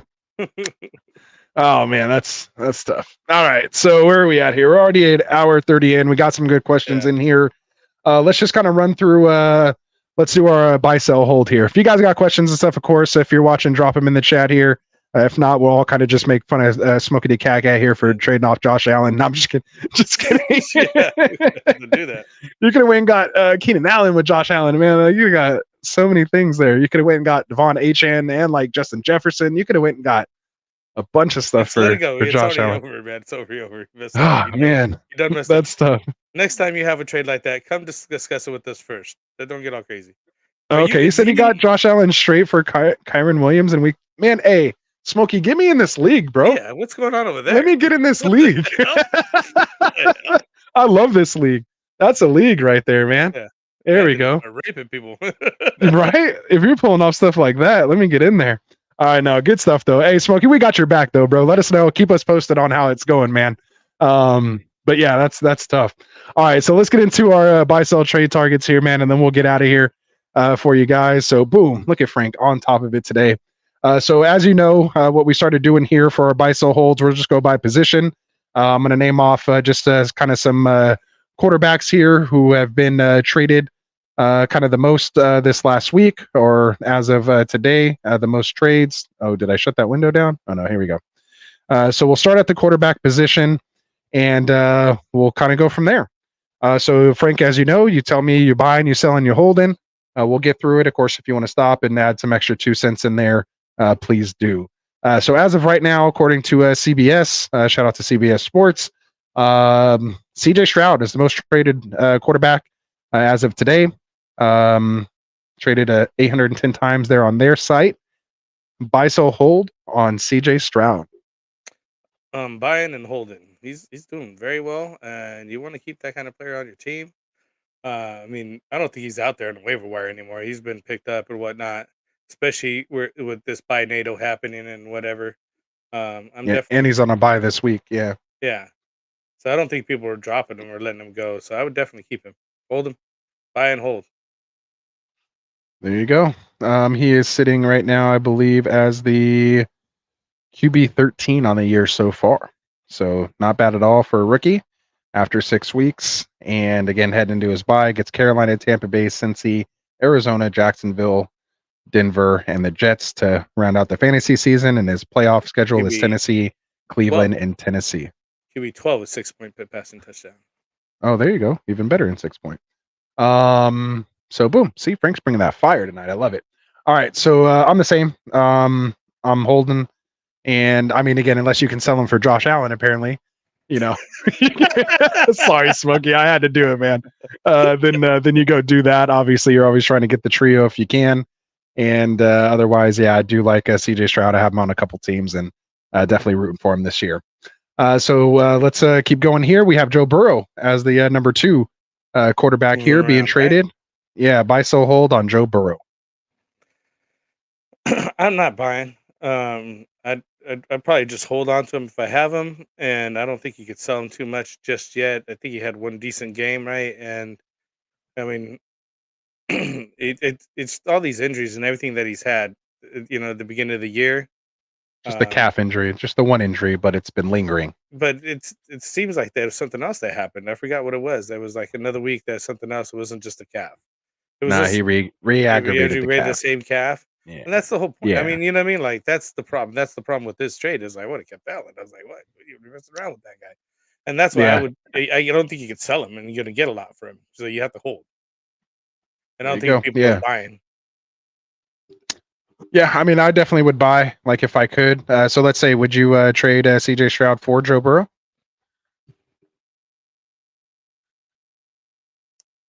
Let's say you had CJ Stroud and you, boom, your alert goes off and someone's offering you Joe Burrow for CJ Stroud straight up. You hit an accept or reject? Yeah, I'd probably do that. Yeah. All right. But only because CJ Stroud was a waiver wire pick, not that you drafted him. Right. Okay. Fair enough. All right. So we'll move on here. Matt Stafford, the next most drafted quarterback or traded quarterback here. Are you buy, selling, or holding Matt Stafford? I'll sell him. I'll keep moving him. Why not? He's a piece. You know, he's doing well over there now that Puka and help me out, my guy here. Cup's back and Puka has emerged. Yeah, Puka's emerged, Cup's back. He's just slinging it, and I think that he's a good piece to move around. And I think that people value that, and they'll see some value in that, and you can, get somebody better for him. Kind of package that up like DJ Moore. Go get Josh Allen or something, right? Go get somebody, Get some Mahomes. Go get some Hurt. There you go. Let's get some Tua, you know what I mean? There you go. Dak Prescott. Buy, sell, or hold Dak Prescott. Well, he just had the top fantasy performer last week. And I would sell him if I could. Honestly, like I said, I was saying earlier, Dallas is my team, but they're just struggling. They're struggling to score, struggling in the red zone. And I think it has a lot to do with the offensive coordinator and getting all that straightened out and figured out what the team's doing. They're not scoring as much as they were last year. So I would sell if I could, especially sell high right now while he had, a very good game. I think you'd get quite a bit for him if you could. But quarterbacks are always hard to sell, I think. Yeah, a little tough, but yeah, coming off a good game in a bye week right now. So if you could sell him if you need to, then you would. So I'm going to ask you, Dak Prescott or CJ Stroud? Oh, it's Which one would you rather have? That's You're taking Dak still. All right, fair enough. I just have to put you to the test a little bit there. Yeah. All right, so next quarterback we have here. I don't even know if I should ask this one, but Brock Purdy, buy seller, hold Brock Purdy. I think you're holding him. I'm not sure if people are buying Brock. You know what I mean? Like, Right. I think that after that last game, people seen that CMC really helps him a lot. He needs the support around him to play well. I don't think he played bad. That's a good defense. According to the stats, he played bad. Yeah, it was the number one defense. I mean, you got to really put that into context. Bad weather. Was he playing a shitty defense in a clear sunny day, or you know what I mean? Like, you got to put it into context. So I think you hold him because I think because of the last game, you're really not going to gain anything from him. So you just hold on him. I think a lot of people are starting him anyway. So it happens. There you And not everybody's going to have a great game every week. You know what I mean? There's ebbs and flows. Agreed. Yeah, I'm selling him if I can. You're probably selling low coming off a bad game, so maybe wait for him to bounce back a little bit. But yeah, if you can trade up into like a Joe Burrow or someone like that, if I have Purdy or Prescott, I'll probably just stay with Purdy. I like his weapons. I like that offense. They're opening it up a little more than what Dak's doing. Purdy or Stafford's a little closer, but I'm still probably going Purdy there, but that's much closer. But if I can get into again, I'll keep going back to CJ Stroud or Brock Purdy. Which one would you rather have? I think they're right there with each other. Okay. Purdy has Arizona, Baltimore, and Washington. At Arizona, home against Baltimore, at Washington for the fantasy playoffs. CJ Stroud has Tennessee, Cleveland, number one defense, and then Tennessee again in the playoffs. So knowing that, Purdy or Stroud? I'd take Purdy then, just because of who they're facing in the playoffs. That's kind of a rough schedule right there. All right, fair enough. Brock's sitting at 10 and CJ's at 12 right now. Right. So yeah, so it's real close. So yeah, that's why you got to look at some of those other things, schedule and stuff like that too. So next guy here on the list, Tua Tagovailoa. I assume we're both buy and hold on this guy. If you can get him, go get him, right? Buying and holding for sure. I mean, look at the offense that they're on. The Are you trading potential that they have to score is insane. I mean, you know what I mean? Like with those weapons, Tyreek Hill. Yeah. Joe Burrow or Tua right now? If you're drafting over again, you're taking Tua ahead. Tua, for sure. No one cares about the concussion issues now, right? Nobody even cares. It's an afterthought now. And that's what's funny, dude. I remember getting in some serious debate. I was getting in full-on debates with people in our mock drafts and the tournaments because I wasn't even the biggest Tua fan, but because people were hating on him so bad, I was like, you guys are crazy. Do you not understand this offense and these weapons? And what's funny is look at all the quarterbacks he's outlasted. He hasn't missed a game or a snap yet. Right. And look at all these other quarterbacks who were healthy. The reasoning behind it was, he's more susceptible to a concussion. Look at how many other guys that had no history of concussions. I got concussions before he did. It was so ridiculous what they were talking about, and at least the premise behind it. And so, yeah, I wish I had more Tua myself. But I had like Herbert. I mean, I have great quarterback, options just based on how I was drafting. I just wish I would have got a couple shares of Tua, but I mean, Herbert's been doing me pretty well, so I can't complain. And I don't draft two quarterbacks. I usually just stick with the one. And I love the value I was getting for Herbert where I was able to draft him. So he was kind of like my big time, at least in my paid leagues. He was my big target I was going after. So Jordan Love, next guy on the list here. Buy, sell, or hold Jordan Love still? I don't think you sell him. And you're hoping for better days. I really liked him early on, and he was playing really well. I'm just not sure what happened over there. He got Aaron more Jones. guys healthy. And maybe that's what it is. Maybe the running back just disappeared on him, and Aaron Jones is coming back from his injury, and maybe that'll help him out getting that run game established, so he's not just getting attacked. You know what I mean? Because right. I mean, AJ Dillon, our friend of the podcast, is here over there, but he finally got it going later on. But the first two games he was there, it just didn't seem too good. So hopefully with Aaron Jones coming back, brighter days ahead. But I mean, he's just a bench guy at this point. Maybe fire him up later on in the season if he starts doing well. He has the Yeah. potential. He's shown that he can do it. So I mean, he had the greatest comeback they ever had in fourth quarter. So Yep. something to be said there. Yeah, probably holding. Nice bye week filler. If you're past your bye, you need to open up a spot. I don't even mind really dropping them, or if you can sell them off, package them up. Then go ahead and do it. Big deal says the Tua wasn't even drafted in my league. I picked him up after week. Dang. Yeah, that's true. I mean, it was happening. People were just ignoring that guy, but look at him now. Smokey said you guys made my night, and I'm not videoing it. I'll just hope for a bounce back from Burrow. Yeah. Sorry, man. Sorry to keep rubbing it into you too, but that was an interesting one. But yeah, what's up, Big Gio Gomez, man? Glad to have you here. So I got 2 or 3 more here. We'll do these ones quick. Buy, sell, or hold Jared Goff. Hold and a buy for me. Like if I can trade Jordan Love and with something and get Goff, I would do it. Trevor Lawrence, buy, sell, or hold? I'm selling if I can. Yeah, I think I'm trying to sell as well. He was last year. He doesn't. Just not there, man. Yeah, dealing with the knee injury now, so it might be hard. Maybe you have to hold him, but if you can trade him, I try to get off him. Lamar Jackson, buy, sell, or hold? Same thing. Trade him if you can, if the name's still good. All right. Justin Fields. You buying Justin Fields on the injury right now with his potential upside? Buying low right now if you can. I mean, you get him on the cheap if you can. He'll come back and be better. But you're going to have to wait to see it again. Like he's going to have to come back to the offense. He's going to have to, get a couple weeks that are looking good, and then you'll feel comfortable starting him again. But till that happens, that's just like a long road from here too. Nice. And then you want to, what I mean? Like now, he can sit in the IR, right?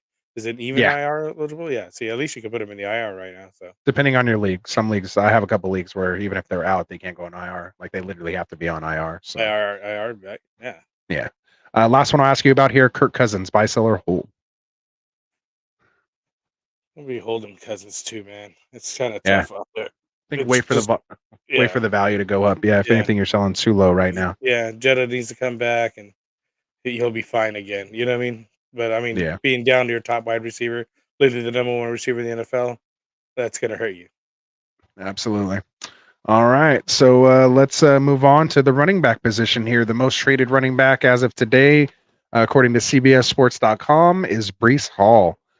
You buy, selling, or holding Breece Hall? I'm buying. Yeah, I have him as a buy and a hold.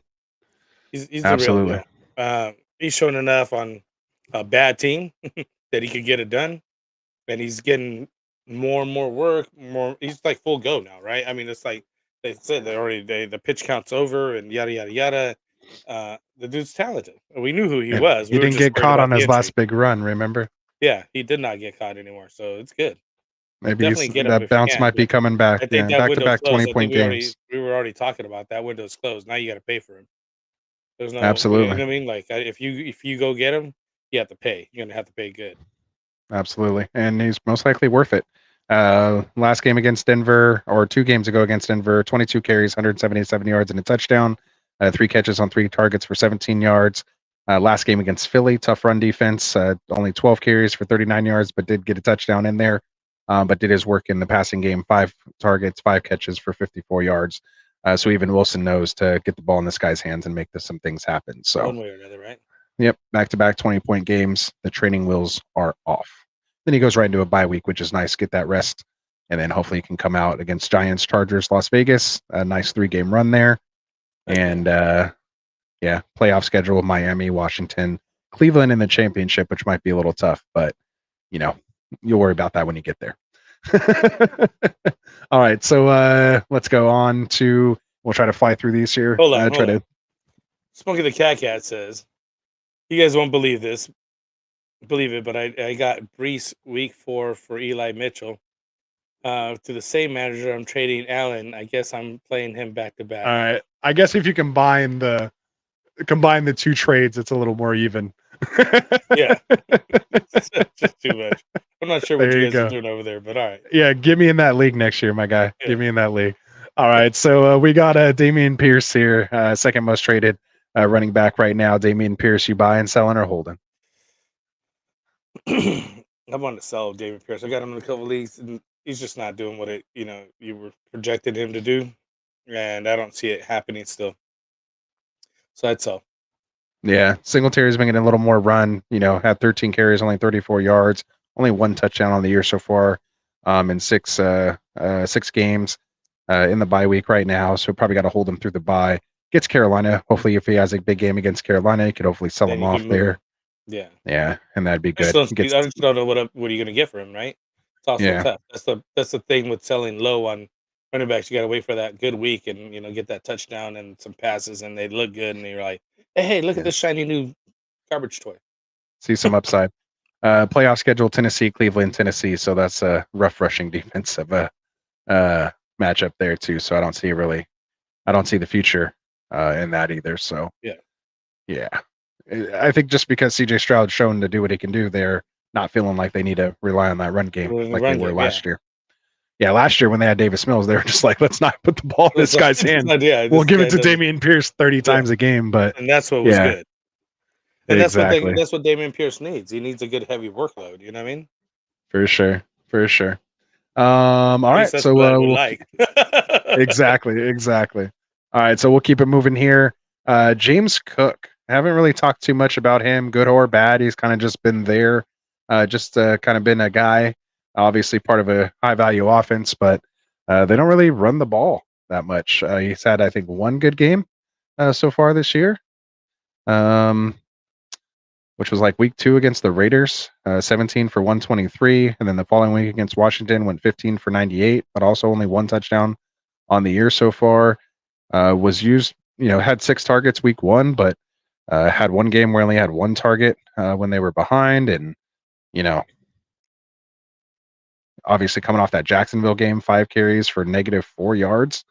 I mean, that's just that's tough. Bounce back, 14 for 71, but just him. Who else is ever putting somebody in there? I can't remember. They were putting everybody in there. Latavius Murray, Everybody Damian was Harris, getting touches. Everybody's getting whole series besides him, which is ridiculous. I was like, "Where's this guy at? How come is he not on the team anymore? Like, I don't know what happened over there."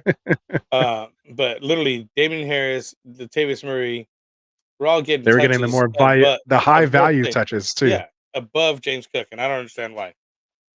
Yeah, not that he's playing bad, not that he had fumble issues or whatever. I don't know. Not part of the offense. He did to piss somebody off over there, but he fucked up. So you got to move on that guy. I mean, I'm willing to pick up Latavius Murray to start him over Cook. Yeah, so a little tough there. All right, so we'll move on here. Ramondre Stevenson, buy, sell, or hold Ramondre Stevenson. Sell 2. Yeah, that's another sell. Yeah, I would probably try to hold. He has a okay kind of little run of the schedule here. Maybe they can pick it back up. You would like to see more, against this Raider matchup that he had. But I mean,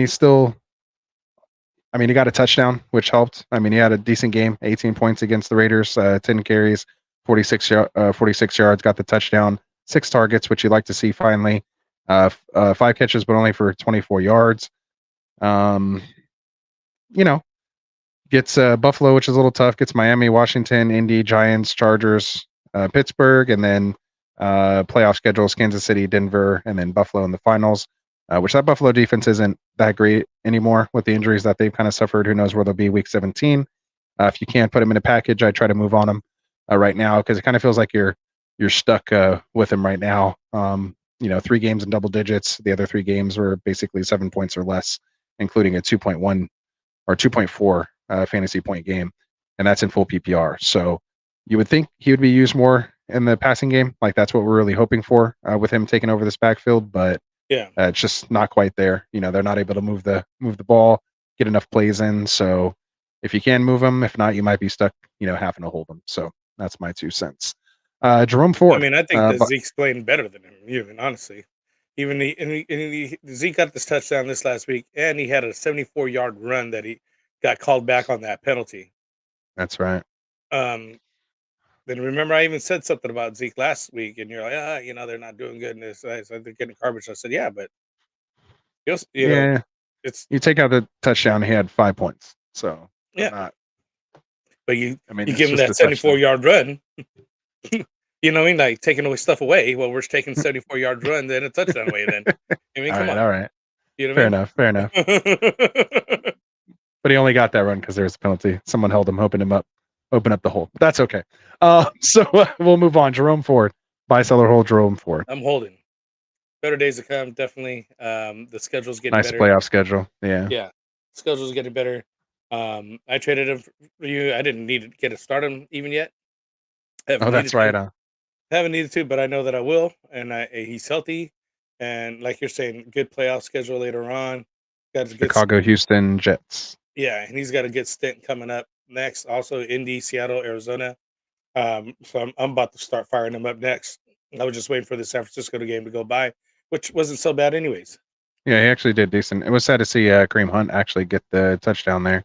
Yeah, Or else he could have had a even bigger game there. even better. All right. Yeah, I'm the same way. I mean, I'm not going out to buy him, but if he's included in a package, he's definitely a piece that has value. So You're not going to say I no don't to mind it, Jerome Ford. right? Exactly. Jameer Gibbs, with the Demon injury, are you looking to buy Gibbs, looking to sell him, or hold? That's a tough one. I That's think how I'd I sell feel. him. Because Demont really did take over Might over have the there. highest value he has at the Yeah. moment, like right now before Yeah, this and game. now that Demont's out, and hopefully maybe he plays this game, and he has a good outing, and then you could just move on him. But he might not even play this game, and then we got Reynolds over there, and once Demont comes back, it's all going to be Demont for sure because he's not cutting into that. So I would move on him if I could. Yeah, while the hype's kind of still there before the actual proof comes, like you might be able to actually sell him and get some good value, especially with all the bye weeks going on right now and the injuries. Maybe you can trade into somebody that's on a bye week. Maybe trade him for like a Aaron Jones or something like that. And I would love a come up like that. Yeah. Jonathan Taylor, buy, sell, or hold. I know you're buying. I'm still I'll waiting buy. to see what happens. I'm holding. I'm not sure if I'm buying yet. I'll hold if I have him. Of course, you drafted him. He's starting to get some work in there. Obviously, no Anthony Richardson to vulture, a lot of the rushing work. So that is going to go to the running backs now. I think it'll still be probably like a 65-35 split with Moss, even when, Jonathan Taylor's fully back up to speed. But that's pretty much what you can expect out of an RB1. I don't know if I'd really want my running back getting more than like 65-70% of the touches. Like you kind of want to keep it in that 65-70 range at the most, just to keep them fresh and efficient and just reduce the chances of injury, so to speak. It's just more so you want to make sure he's getting those high value touches and those targets out of the backfield, which I think Taylor can, definitely do. He has those receiving, chops. And if he can, get back to getting that goal line work, then, he's going to be worth it. So again, if you can, get him, you can. I'm not like breaking the farm for him. Again, only had 8 carries for 19 yards, but again, I like seeing the 6 targets, 5 catches for 46 yards. That's what you want to see. As those carries increase, you want to see those targets stay where they are. Minshew's going to check down, to his running back. So, that's good things to come ahead for Jonathan Taylor. Again, as long as, he can stay healthy there. Joe Mixon. What do we do with Joe Mixon? Buy, sell, or hold? I'm selling and getting out of there. He just hasn't been the same dude, and the numbers are just not there. He just can't produce, man. I would move on to him as soon as I can, if you can. But what can you get for him? You know what I mean? And I don't think this is not a guy you could wait for that good game. I don't think that good game's coming. I don't know. I mean, he has a bye week, then he gets San Francisco, which is tough. Then Buffalo, Houston, Baltimore, Pittsburgh, Jacksonville, Indy, and then playoff schedules: Minnesota, Pittsburgh, Kansas City. So for me, I'm going to buy Mixon if I can. If I can buy him low right now. He really has only had 2 games so far against Tennessee and Seattle under 10 points. Again, at 8.6, 9.2 in a PPR. Again, not great, but the other ones were at least double digits, 10, 13, 14, 13. And that's what this offense playing kind of bad, so to speak. So I think if they, get back to running the ball, focus, get him up towards that 20 carry range. Again, he's only 1 year removed from having a 5 touchdown game. Squeak wheel kind of gets the grease. If Zach Taylor, wants to open up Jamar Chase and, protect Joe Burrow, so he's not just getting teed off on, they need to get this running game going. So if I can go buy Joe Mixon low right now, if that's what the sentiments are, then he's definitely one of those guys I'm trying to target. So go buy Joe Mixon and hold him if you do have him. Yeah, That's just I my don't know. opinion. Yeah. Well, hey, that's what we're here to give out, right? I'm Absolutely. not. I'm. If we I'm all not agreed on the believing any time, of that. it would be I'm not terrible. believing Yeah. any of that. He's not falling believing for that. any of that. Yeah. There you go. That's why fantasy football works, fellas. That's why it works. Raheem Mostert, buy, sell, or trade. Raheem Mostert, the RB2 overall right now. Devon Achan on the IR coming back. We mentioned Jeff Wilson coming back. Savon Ahmed coming back. I mean, What are you doing with he's good Mostert? till they all come back. Once Achan is back, Raheem Mostert will disappear once more. So you got to ride that train until it's gone. I mean, he wasn't really disappearing. I mean, it seemed like there was enough to go around for the two of them in that offense. It's just, is it going to be a three-headed backfield? That's what you got to worry about. Yeah, I'm not sure. I wouldn't trust it anymore, man. I'd move on. Sell high while you can.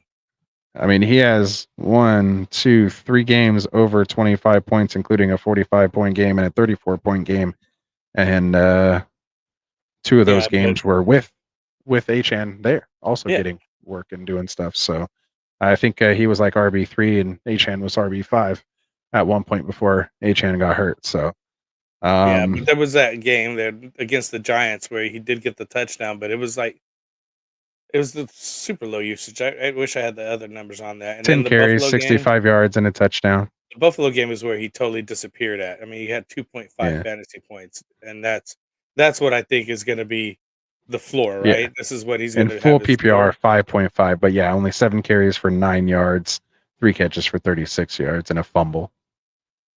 Yeah, so I was looking at standard. If you want to go half PPR, it's 4 points, so it's like And he's coming off a 3-touchdown game here against Carolina. yeah, Has that's why I Philly would coming sell up high this on him. week. That's why I would say So, yeah. sell high on him. When once Achan's back, like you're saying, it's not just Achan. It's what this 3-head monster is going to be Jeff Wilson Jr. or Savon Ahmed or whatever they put in there.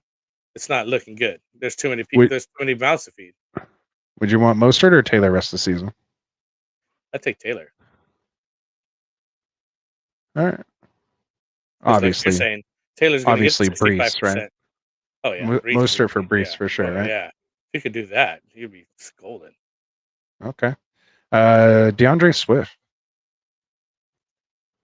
I'm definitely buying him. He's been doing some things. Okay. I don't see it stopping. I mean, best offensive line. He's getting the work. Gainwell's not been too much of a factor lately, so he may have some dud games here and there, but for the most part, he's a set it and forget it type guy. Exactly. Derrick Henry, buy, sell, or hold Derrick Henry with the Tannehill injury. What are we doing there? I would hold him. I mean, they're going to run him into the ground some more, right? Isn't that what they do over there? You would think. Keep handing off the ball to Derrick Henry, and then hopefully, I don't know, some Tajee gets in there and whatnot. Gets him some touches as well, makes him a flex play. But I don't see them not handing this guy the ball like they had in the past, just to rely on him, lean on him while they need to, and they're probably going to do that in this next game. He's only had more than 15 carries twice, 25 and 22 in weeks 2 and 4. Other than that, it's been 15 carries or less. Has had at least double digit, at least 11 or more, between 11 and 15 carries every game. And then those 2 20 plus touch games. Coming off that 13 for 43 week, which looked pretty bad against Indy, but then bounced back against Baltimore in London last week, 12 carries for 97 yards and found the end zone. 2 catches for 16 yards, not much in the air, but still nice to have those 2 carries, 19.3 PPR points. So yeah, I think you hold right now. And again, I just really like his playoff matchup, Seattle-Houston. Although Houston's defense is coming around a little bit, I think they're still a little susceptible on the run. And again, like you said, they're going to have to lean on him with this Tannehill injury. And he's been used to having 8, 9, 10, 12-man boxes. So that's just what he does. He's a just big what he dude, does. and he can just plow right through those guys. There you go. All right, so we'll do a couple more here. Let's see. Want to go to wide receivers? We covered enough. Yeah, that's enough running backs. Let's, for the sake of time here, coming up on that 2-hour mark, we'll go to wide receivers. Most traded wide receiver. 2 hours here, bro. There we go. Most traded wide receiver right here, Jalen Waddle. Buy, sell, or hold Jalen Waddle. I think I'm buying, man. It's got better days, and I mean the offense Just that get a he's piece of on. this offense, Just get right? a piece of that offense. If you got a guy like that, I'd be more than happy to fire him up every week. I Yeah, and mean, you're he's a buying wide low. receiver Like, let's too. just clarify. You're trying to Yeah, buy low right now. You're yeah. not. You're not buying them at all costs. If you can get them, included in a package, then go get them. Puka Nakua. Buy, sell, or hold Puka Nakua. And he's going around left and right, but I would still I fire up traded him for Puka. Justin Jefferson straight Yeah, up myself. yeah, he's going everywhere. But I mean, we've seen him already. You know, 2 games with Cup, and he could live over there in that offense. I think it'll be fine. Going forward, they could feed both mouths. So I would say still fire him up if I could. There we go. Justin Jefferson. Buy, sell, or hold. New information saying he might be out, extended time, 4 to 6 weeks now. He'll be reevaluated in 4 weeks. That just means a reevaluation. That's why they're kind of saying maybe 6 weeks before he sees the field. I would just Vikings are hold, sitting at man. one I'm and not buying one because and I mean four. that's how long is that? You know what I mean? Like when's that? How long is that really gonna last? He's got a week 13 bye. Um, he doesn't have a bad playoff schedule with Cincinnati, Detroit, and Green Bay. Um, but There's no bad matchup for Justin Jefferson. yeah, Just put it that way. yeah. He's but matchup proof. but I mean, how many games? How many games are you gonna get out of him, and what do you got to pay for him? That's the question, really. You know what I mean? Right. So would you do Puka Nakua for Justin Jefferson last week? Um, Or would you have just held Puka? what the hell, Puka? Fair enough. I'm taking the chance. I mean, I picked him up off the waiver. I had 4-5 starting wide receivers already. So for me, and I was sitting in second place. So in that specific type situation, I'll take the risk on getting the 101. So Right. There we go. Chris Olave. Buy, sell, or hold Chris Olave. Ooh, I like buying Olave. I like Olave.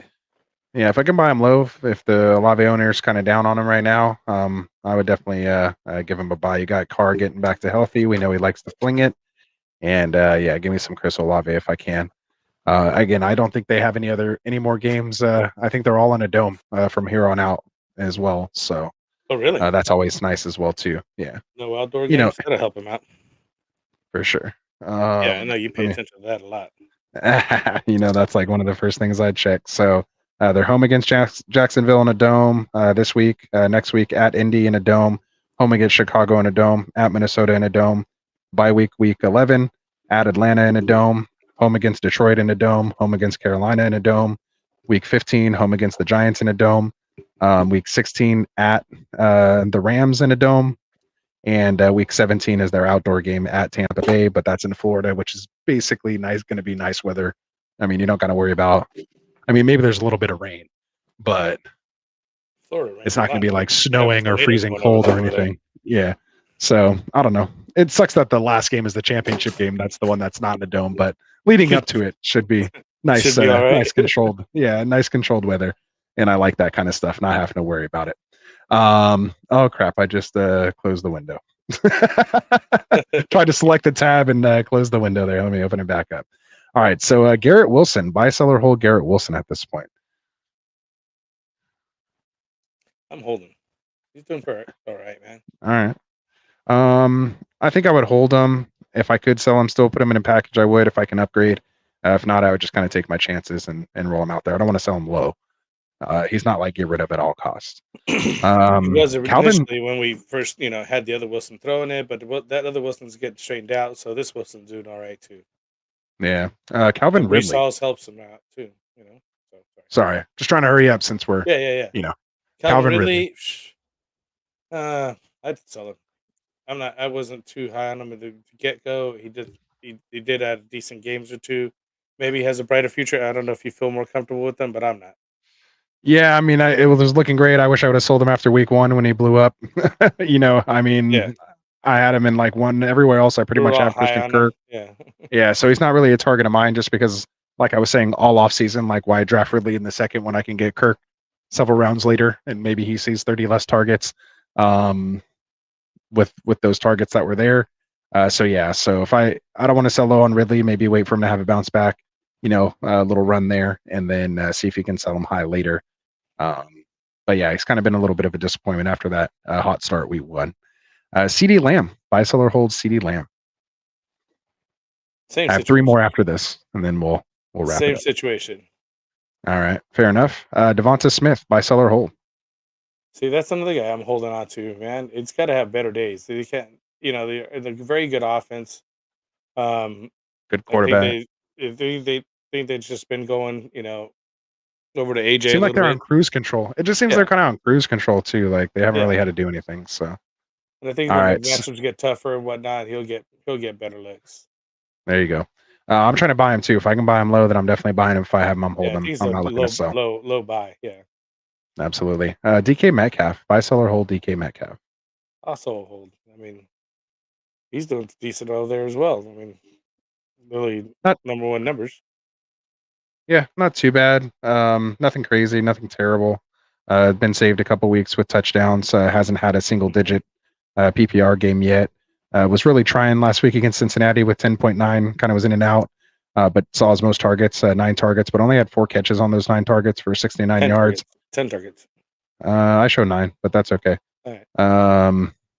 I showed 2 touchdowns so far this year, so Yep. we'll hopefully that'll increase here as we go forward. Last one we'll talk about here, T. Higgins came back, played limited fashion last week. Buy, sell, or hold T. Higgins. I'm selling. All right, I'm holding. I'm buying. So if you had him, I would buy him from you if we'd work something like that out. So there we go. That'll wrap up our wide receivers, and we know for tight ends, we pretty much say the same thing every week. Go get Travis Kelce, go get Mark Andrews if you can, and maybe you can even include Laporta on that list as well too, if you want to. Currently sitting at the number 1 or top 3 tight end with those guys right now. So probably not looking to sell him. I'm just holding Laporta at this point. So yeah, so that'll wrap that up. Let's get into the chat here, and we'll have a good night. So let's see. We had I think we left off here. Warrior saying, "What's up, guys?" That was a little while ago, so hopefully you're still here with us. He's saying, "Start 3. Puka versus the Steelers, Godwin versus the Falcons, Watson versus the Broncos, or Palmer versus the Chiefs in a potential shootout." So which 3 do you like there? I'm like Watson against Denver. I hope the Green Bay gets a get right game over there. Denver's not the best defense. We see them being poor, so I think I that agree might there. blow the top off over there. So Watson's 1. Give me Puka next for me. Godwin with the Falcons. The Falcons again, just weak defense. You want to get some of that going. They're not as weak as you think, man. They're not as weak as you think. Falcons have given up the 27th most, which isn't great. That's the 6th least points against wide receivers. So again, so they're 27th. It's 27th most, which is 6th least. They've given up the 6th least amount of points to the wide receiver positions. Only 5 other teams have given up less points to the position. So they're pretty good. Again, they got a Debo, or no, that's the Saints, but I don't know who their cornerbacks are, but they're pretty good over there, not giving up too many points, 17.2 PPR points. And that's total, not just one receiver. That's just the entire wide receiving core through 6 weeks. So I think I'm a hold on Godwin. Like, to me, I'm going to go Puka, Watson, and I'll take that chance with Palmer against the Chiefs. Oppositional average is 25.2, a difference of 14.2. Actually, against Tampa Bay, it has a positive regression. Tennessee is who they want to start it against. Yeah, so that's my 3. I'm so Puka, Puka, Watson, Palmer. Palmer? I'm sitting Godwin. Sit the Godwin? Let's start the Godwin over the Palmer. All right, so you're Palmer over Godwin. Chiefs has been pretty good, dude. Yeah, no, they have. So, but like you said, potential shootout. QJ hasn't really done anything over there. So it's basically Allen and Palmer. So yeah, but at least we both agree on Puka and Watson. So exactly, and we're just split on the other 2. So hopefully that helps you, Warrior. Come back on Friday. Maybe Classic Mike can break the tie there for us. Let's see. He says he's 6-0. Shout out, flex on him, Warrior. 6-0. Nice. Should he trade Mostert for Monty and Zach Evans? I might take it just because you're kind of getting Monty. He's hurt right now. I might miss a couple weeks. I don't want to do this trade now. I would just kind of ride out Mostert for a little bit longer. Zach Evans is 1 to 2 He's weeks. just like at a best. one couple weeks, yeah, maybe 4, but still, we don't even know. They could play Darrell Henderson for all we know. Royce Freeman, Yeah, they just picked up 6 Myles Gaskin. and Myles Gaskin. So yeah, I don't know what McVay is going to do over there. So you're really looking at I love Monty. Monty is what you're talking. Yeah, I tried to get maybe like a Rashee Rice or like some kind of stash wide receiver instead of Zach Evans. I just don't like the Zach Evans part. I don't mind going to get Monty for him. You're kind of you're selling extremely. To me, that's almost like selling Mostert low for Monty. Like you should be able to try. With Mostert, you should be able to go get like Brees, mix it in another piece. Like I would like something like that. I'd shoot a little higher than Monty. It just Like since Monty's a little hurt right now. But, Yeah, I mean I like Monty more than Mixon myself too, but that's why I said Mixon in a piece. That's not Zach Evans, but yeah. So absolutely. All right, so hopefully that helps you out there, Warrior. He's saying he has Pollard, Jeff Wilson, McLaughlin, and Justice Hill. Yeah, so McLaughlin and Justice Hill are done. Yeah. Since you have Pollard, I mean, I could see why you'd want that kind of other piece, but I mean, we've seen Mostert and Achane still work in tandem. Like they don't need a lot of touches in that offense because the defense is playing so far back to not let Tyreek Hill get behind them that they're not seeing 8-man boxes. Yeah, they don't see and none they're of fast. Yeah, and they're all fast. So that's what you want, man. So until something changes, if you're going to trade Mostert, man, he's RB2 right now. Like trade up, go get CMC while he's kind of maybe hurt or banged up. Like if you're going to trade for CMC, even if you have to put a little piece with Mostert to get CMC, like I would do something like that. CMC, Brees. Like there's not too many other running backs that aren't hurt right now that I would say, to go for that you can, like really even, go for. Everyone else, besides like CMC. You need more than Evans though, that's for sure. Yeah, so I think that's where the Monty person get something. Yeah, you just need a little more than Evans. All right, so there we go. We got David. Absolutely. David Coe is saying, did I mess up trading away Walker and Garrett Wilson for Kupp? Not at all. I mean, I would like to get a running back, even if it's just kind of like a handcuff, just because, I mean, unless you can absorb missing Walker. But I mean, you've seen Kupp, he's already bounced back, had a 20-plus point game already. So turning number 1 wide receiver for the year. Yeah, especially with JJ hurt right now. So, points per game for the rest of the year. I think he definitely came up. We talked about Walker's, playoff schedule, just in schedule in general kind of coming up right now. It's going to get tough. So I don't mind moving off Walker. I just would have liked to have I would have liked to have received some other, that was terrible grammar right there. I would have liked to have received a little better, or a running back, but hopefully you have some running backs to kind of back that up, missing out on Walker. So there you go. Let's see. They're all kind of just responding that. Big Geo saying he loves that trade, David, especially if you needed a stud wide receiver. So yeah, so definitely like it. I just would have liked to get even like a Jalen Warren or somebody like just to throw in there, just to have a running back because they're just dropping like flies. So Dr. Clutch says a few buys and injuries this week. I'd say just a couple, right? Elijah Moore, Josh Downs, or Javonte Williams as a flex. It's a PPR league. So pick one. Elijah Moore, Josh Downs, or Javonte Williams. Josh Downs. I agree. There we go. No need to even debate. Let's see. Oh, Tycoon saying buy, sells, holds. So he was getting into that. So hopefully you got in there. We'll see some stuff going in there. Shout out to Tycoon. Make sure you guys go check out the Fantasy Boardroom. He was live before us here. The link is down in the description. Go check out the Fantasy Boardroom. Our boy Tycoon. He was here with the guest with me 2 Fridays ago, I think it was. Awesome show. So make sure you guys go check him out. Love his takes. So EK Price, welcome back, man. He said, dang, popped in late, but I see the 1K number in the subs. Congratulations. Let's go, EK. Couldn't do without you, my guy. Absolutely. Make sure if you guys are listening right now, you're subscribed. Also, too, for whatever reason, I don't know if you guys noticed, but if your comment's not showing up in there, I had to turn the subscriber mode on just because we get the kind of bots and stuff that are going on in there. So again, if you want your question read off, make sure you are subscribed. And because we're getting so much interaction nowadays and the shows are like 3 hours long, we got to kind of cut it down. So make sure you're subscribed to us, and we'll get you on here. So let's see. He He said, said, yeah, go ahead. Should I trade away Brian Robinson and Nico Collins for Aaron Jones and Deontay? Not sure if this is too risky because it's this league. I'm 1-5. Ooh. So Brian Robinson and Nico Collins for Aaron Jones and Deontay. Deontay just coming back right now, right? Yeah, he should be back here. Been gone since week 1. And because you're getting that upgrade at running back, I think I would like that side of it. I mean, I love Nico Collins. Deontay's, okay, as long as he's back and healthy. And that is risky though. We got to wait to see what it's a little risky. It's out.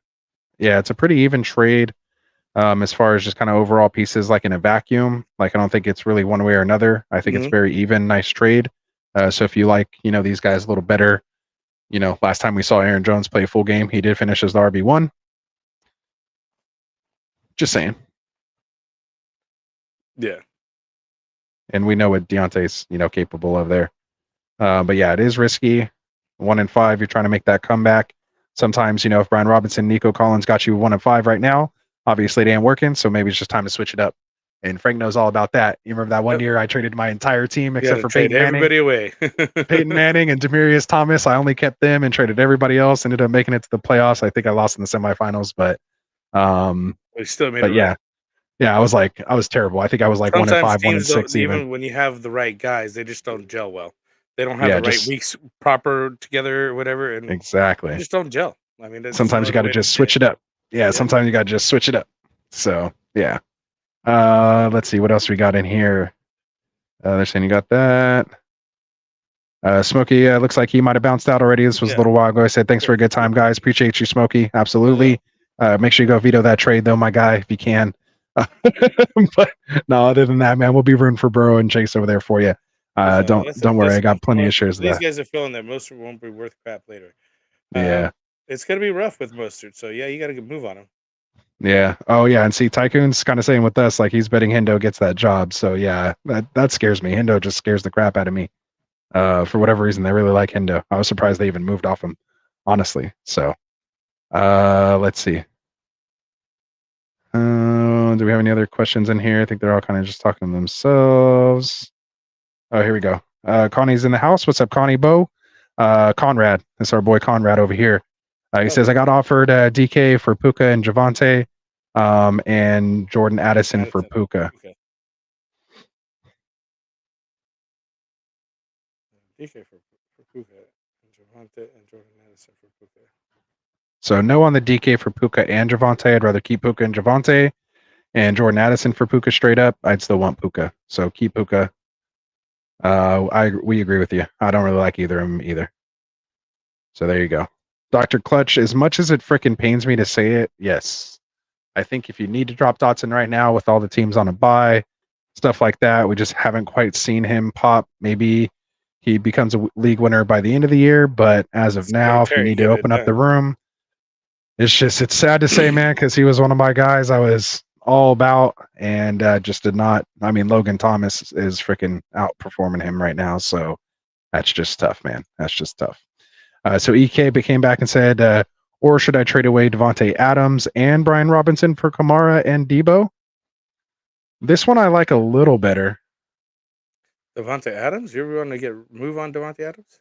I mean, if you really need the upgrade from Kamara over B-Rob, like downgrading from Debo, I mean, yeah, he's hurt right now, but I don't like that he hasn't gotten any targets. He's been used more as a rusher ever since he's been dealing with that knee in the ribs. Yeah, you got the Jimmy G issue over there. Ugh.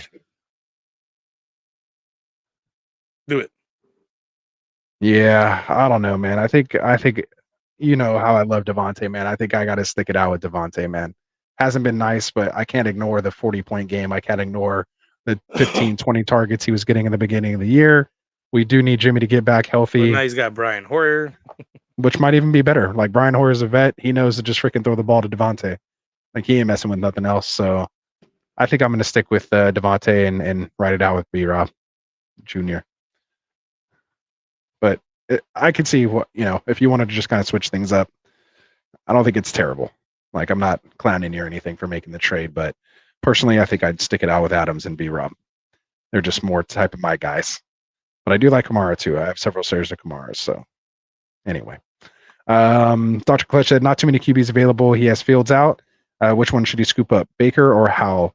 Other options are a lot worse. I'm leaning towards Howell, but would like your guys' opinion. I think we're with you. We had a similar question earlier, and Frank and I absolutely said Howell right now.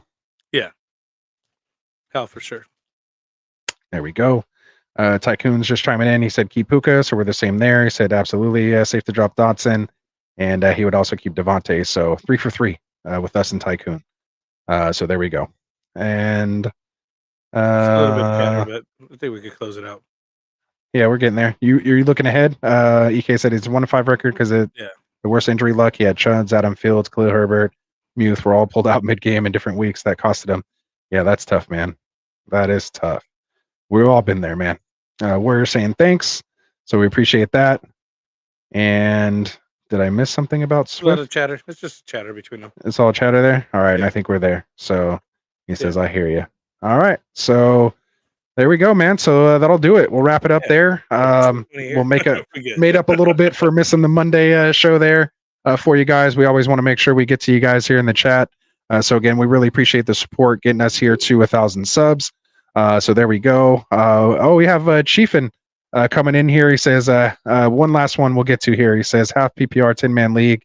Hertz, AJ Brown, Lamb, Stevenson, Taylor, Swift, Andrews, Brees, DJ Moore, London, Pittman, Mixon, Ingram, Fields, Deontay Johnson on the IR. He just traded Fields for T. Higgins. How'd he do? I like that trade. You already have Hurts. Fields is kind of hurt right now. You get, another wide receiver in there. Yeah, Anthony's liking T. I don't hate it. I don't hate it. I'm not in love with T. Higgins, but hopefully better days ahead. Absolutely. Fields injured, and you don't even know when he's going to come back anyway. So.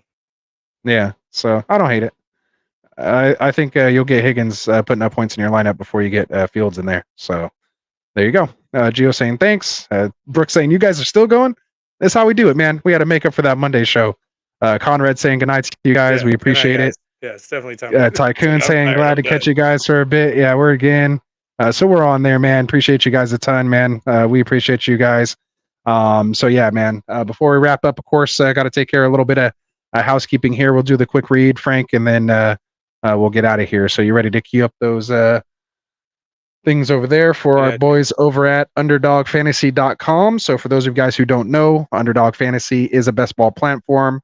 They have a bunch of best ball big tournaments where you can have big prizes, low buy-ins. They just had their best ball resurrection last week. It's already ended now.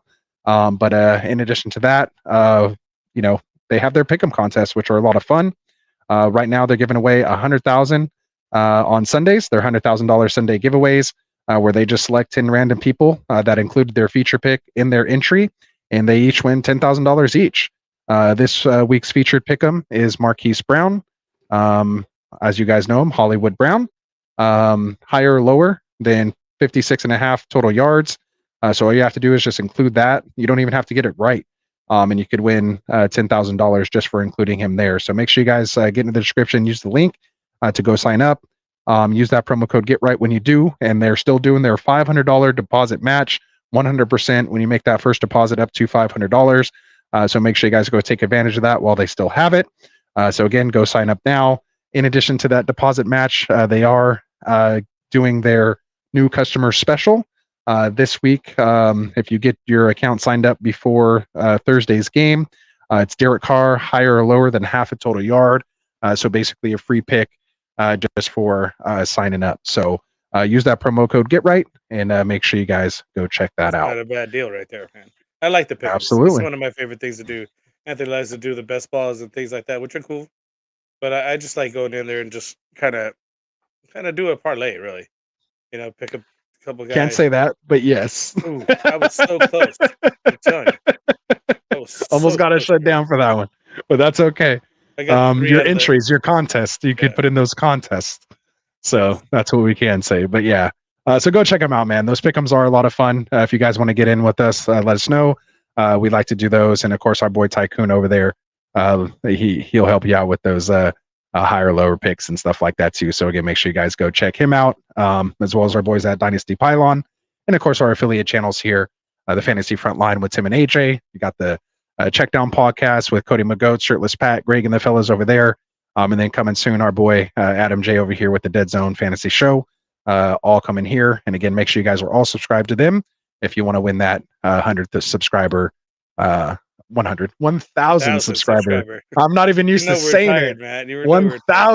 1,000 subscriber ring giveaway, man. So again, we appreciate all you guys, all you degenerates here hanging out with us, man. So he's saying thanks to us, man. We appreciate you guys. Thank you, so let's do it. We're out of here. Let's cue up the outro, and we'll see you guys. Classic Mike and I will be out here on Friday. Peace out. Peace out. Wanted to white fantasy is the play. Marking nothing, but I tune in every Friday. Strategies provide.